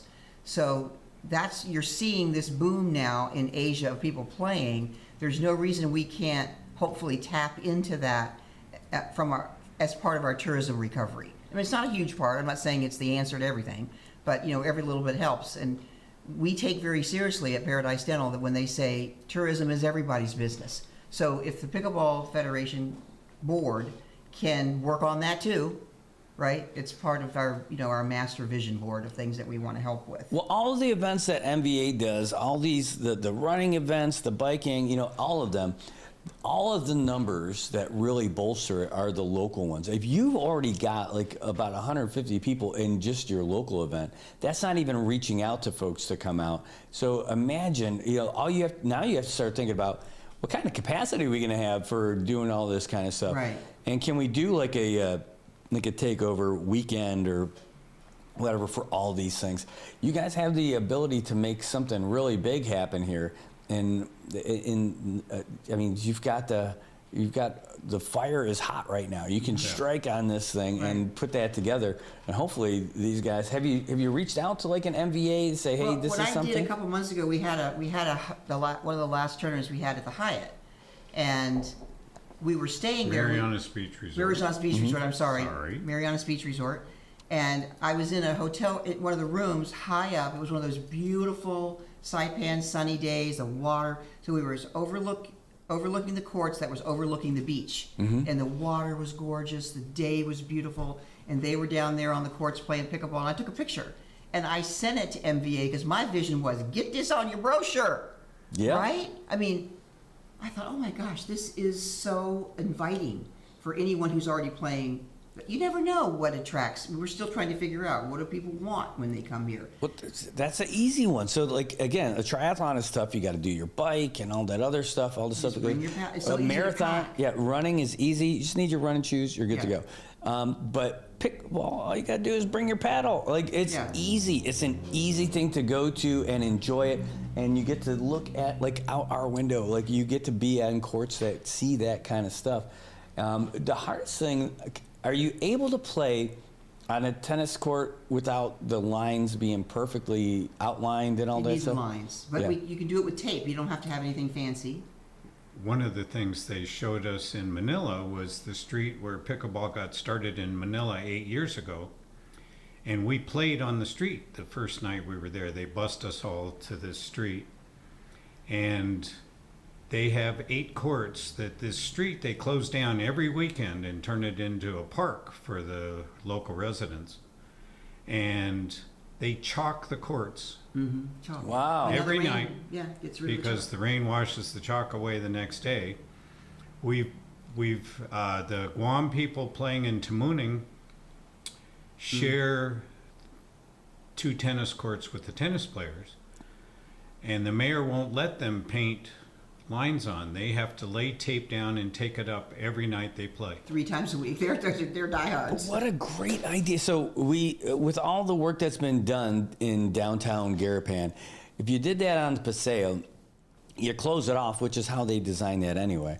You could make the courts like one after another going down the street, and you just tell people to bring their chairs, sit on those sidewalks. It'd be a boon for all the businesses. The hotels, you're just walking out of the hotel to get down there. Bring a folding chair, sell a folding chair, rent a folding chair. You can have a folding chair business going out there. As that happens, it's nonstop. There's stuff all the time. The only thing you guys need, a little light, little music, for the evening, part 2. And you could paint that on the street, because what else are you going to be using the street for? It's not like you're going to be using it for another event, although maybe you could, and it would be really cool. But this sounds so awesome of an opportunity.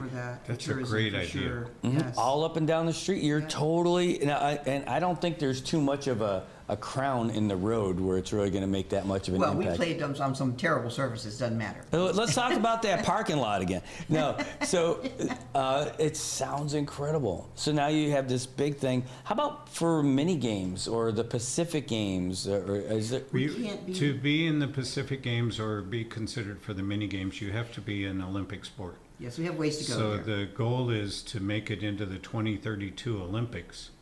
And after that, then Oceania can include pickleball in the mini games and Pacific games. That's why Nelson wanted to get so involved in these other organizations that feed up into this final push to help see what we can do to help with that. The other thing with the tourism, one of our first visions, let's say it starts off really small and you've got 2 families that are staying at Marianas Beach Resort. We will go pick them up and take them out to play, and they'll be talking about it. They'll tell all their friends to come to Saipan, right? So we're very grassroots, but we also have very big visions of where this game could go. For our own community, which needs a lot more physical activity. We just had Dr. Peter Greger at Rotary yesterday give some of the most dismal obesity statistics for the CNMI that you've ever heard anywhere. Wow. So yes, it's a fun game. We want everybody to be playing it, but our vision is always much bigger than that. What can we do to really use this game to get healthy and have fun and to be in community with? And the nice thing is that everybody is so lovely here anyway. Now you've got it on steroids. They have something in common with the game. Well, that's outstanding. So tell them about the 7-story facility. I brought the brochure along. Is that what this is? That's the facility? This is being built. It's opening in 2027.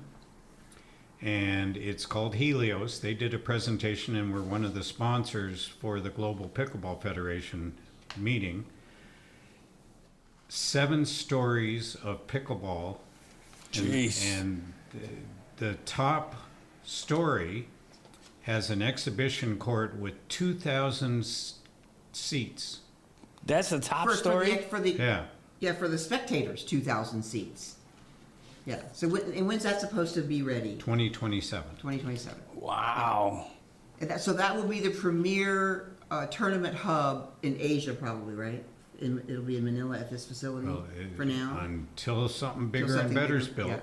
Well, I love it. I'm looking at the pages here where they're showing all the different members and all that other stuff. You got the. We're in there. Yeah, we are in there. We're Look in at there. that. Yeah, that's right. And so, what started 5 years ago as a Paradise Dental Spa looking for a community outreach project, to this day is the same thing. So, we're still viewing this game as an ongoing community service project for our business. It keeps Nelson, both of us, very busy, mostly Nelson. I'm the first lady behind the scenes most of the time. But one of the things that's kind of hard to describe, in closing, and Nelson might have a few more things, is it's hard to describe this game to people who have never played. And I've even actually encouraged people to stop trying to do that. Just encourage them to come out because they're not going to get it until they start playing. But Nelson said something when he got back from Manila, and somebody was asking him, well, why do you like this game so much? They were just kind of asking him about the why. And he said the bumper sticker phrase, which is that pickleball simply brings out the best in people. And I thought, oh my gosh, that's the most true statement I've ever heard, because you can't have that many people all the time together around the world, no matter what language you speak. Nelson's going off and grabs all around the world, doesn't even speak the language, to play pickleball with some stranger. It just brings out the best in people. And that'd be hard to say about too many things. So we're very excited for where we are now, where we've come from. We're very humbled by the success and all the people now that are stepping up way above and beyond the two of us, or Paradise Dental even. And we thank you all for everything that you're doing. They've fallen in love with the sport, and now we're taking it to even new heights. But as Nelson said, I think that I want MVA to be listening to this, because I think that the numbers coming out of Asia could bode very well for our tourism industry. Just let's keep it as part of keep it in the plan. Well, of course, it looks incredible. So I found this thing online, by the way. There's a video about it, about what's going on with the opportunity to be able to even see this thing. And there was something there. Now it kind of doesn't look as fancy. But they're going through and showing some different facilities. They're talking about different sports and all that. But they're talking about this Helios being a game changer for pickleball. Right now they're showing soccer in this video. I don't know why. But they will be getting back to it, because it starts off showing some of the pictures that were in this. And it says, building Asia's pickleball capital. And maybe that's what they're going to be replacing this place with this. In fact, let's see if I can't fast forward a little bit and get closer to what they're looking at here. As I zip through here. Yeah, and while you're looking for that, I want to put a shout out, thank you to Michael Cruz of Parks and Rec. Our government is in a tight position right now financially, but Michael Cruz and his team at Parks and Recreation could not have been a better partner in our adoption of the Capitol Hill courts. That the actual pickleball players actually redid those courts for our 5th anniversary, and they are amazingly helpful. So, when times are tough, the private sector, the public sector, they can come together and make something absolutely amazing. So thank you to them too. He's great too. I love working with him. He's just an easy guy to work with. All right, so man, the future is bright with pickleball. Yes, very bright. Very now bright. Those pictures you had, I think you were just looking at them. You weren't displaying them, right? Oh, that stuff that was up there? Yes. The video, yeah. What was wrong? What I saw wrong with those pictures that I experienced for the first time, this was my first trip to Manila. Those streets were fairly empty in the pictures. Mm-hmm. Not true. Yeah. Really? Yeah. Traffic everywhere. It's like Hanoi. Yeah. Well, we're looking at some of them now. Pickleball.com. That's the top level court. No, I've got to see if I can't visit the page directly to show you guys what it is, but it looks cool. There's a whole story about this. In fact, here, let's go to that share thing again so people can enjoy this. Where we go, split 2 window. Excuse me, I'll just cough into the microphone like that. But that's it. So, there's one of the photos. That's going to be the top story. That's 2,000 seats all the way around, and that's at the top of a 7-story facility. It's incredible.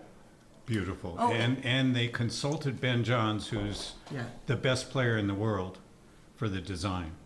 Wow. And the best female player is now all of 19. 19, but she's been the best since she was 14. From soccer, for all you soccer players. Yeah. Oh, really? And then when you go to the national tournament, what's the highest age bracket for the national? 85? 85 plus. 85 plus. I don't know that happens too many places. But I'm going to be there soon. Brad made us a song called Pickleball Nelson, and we're going to ask him to upload that on YouTube so that we can share it out to people. It's really good. Yeah, we could definitely. Thank you so much. We could definitely play that. Maybe that's what we'll play going out before we take the last news break. But I love it. So, any other things new and exciting with you guys? I mean, this is new and exciting. But anything else before we wrap it up? No. Next trip is off to Thailand for Donna's younger sister's 70th birthday. The one that started us on pickleball. Not to date you. Yeah. My younger sister, right. Yeah, right. That's awesome. And to see baby Josephine, so our grandchild. That's great. Well, at least she's getting started on her international. And we have pickleball lined up for Bangkok and Chiang Mai. Yeah. Man, I would imagine Chiang Mai would be a great place for it. I've never been there. Oh my God! Oh, there's so many things I could tell you about. Your trip's probably all booked up, all your dance card. But there are great experiences. I love Chiang Mai. I told the first year that we went was in 2012. And then we went back in 2022. And I told Kathy, I'm like, hey, you know, we can stop in Bangkok, but we don't need to. I'm like, I like Chiang Mai is the place that we really want to go. It's a big expat community, I've heard. And it's just so nice. Like, I like it because it's not as big as Bangkok. I mean, Bangkok's cool. There's a lot of cool stuff down there, big city experience. But we went, I want to go and experience some more time with those elephants. And it was wonderful. The people just seems a little bit slower. You know, people seem a little bit friendlier. Not that they're not in Bangkok. And all those temples, I'm talking to them about putting pickleball in the temples. It's perfect. We'll try and keep them from doing that. But Yes, pickleball pad thai is the new special over in Chiang Mai that you could go ahead and do. Thank you for having us. We're really grateful to be able to give the public an update on everything that's going on here with that sport. Well, thanks. All right. Well, we're gonna leave you with this song, and then we'll go out with the news again. But here it is. You guys have a great day. Thanks for tuning in. Thanks for joining us. Bye, everybody.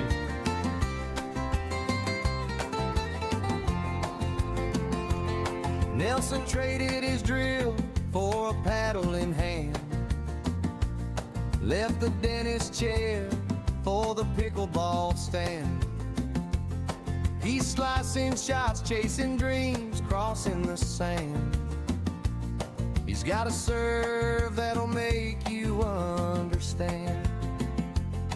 From Saipan shores to courts worldwide, he's got that island swagger, a champion stride.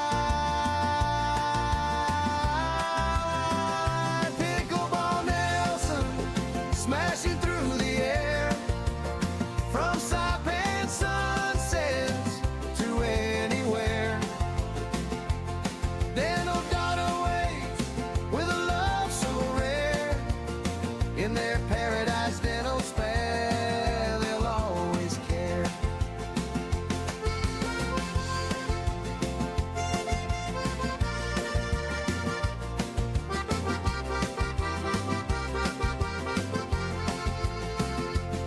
He's got a backpack of paddles, a heart full of zest.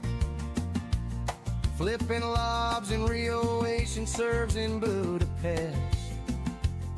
But he always comes back to the place he knows best, where the Saipan waves put his soul to rest.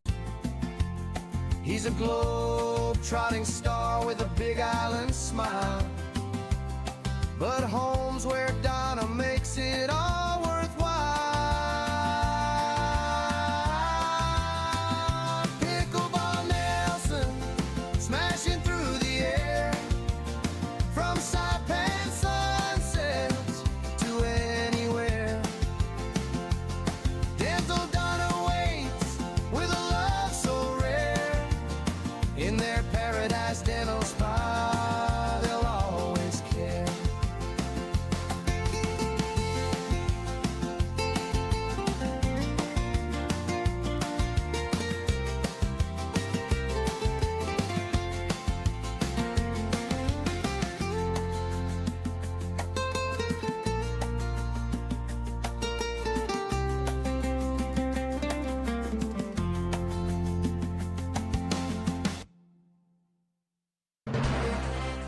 AP News, I'm Ben Thomas.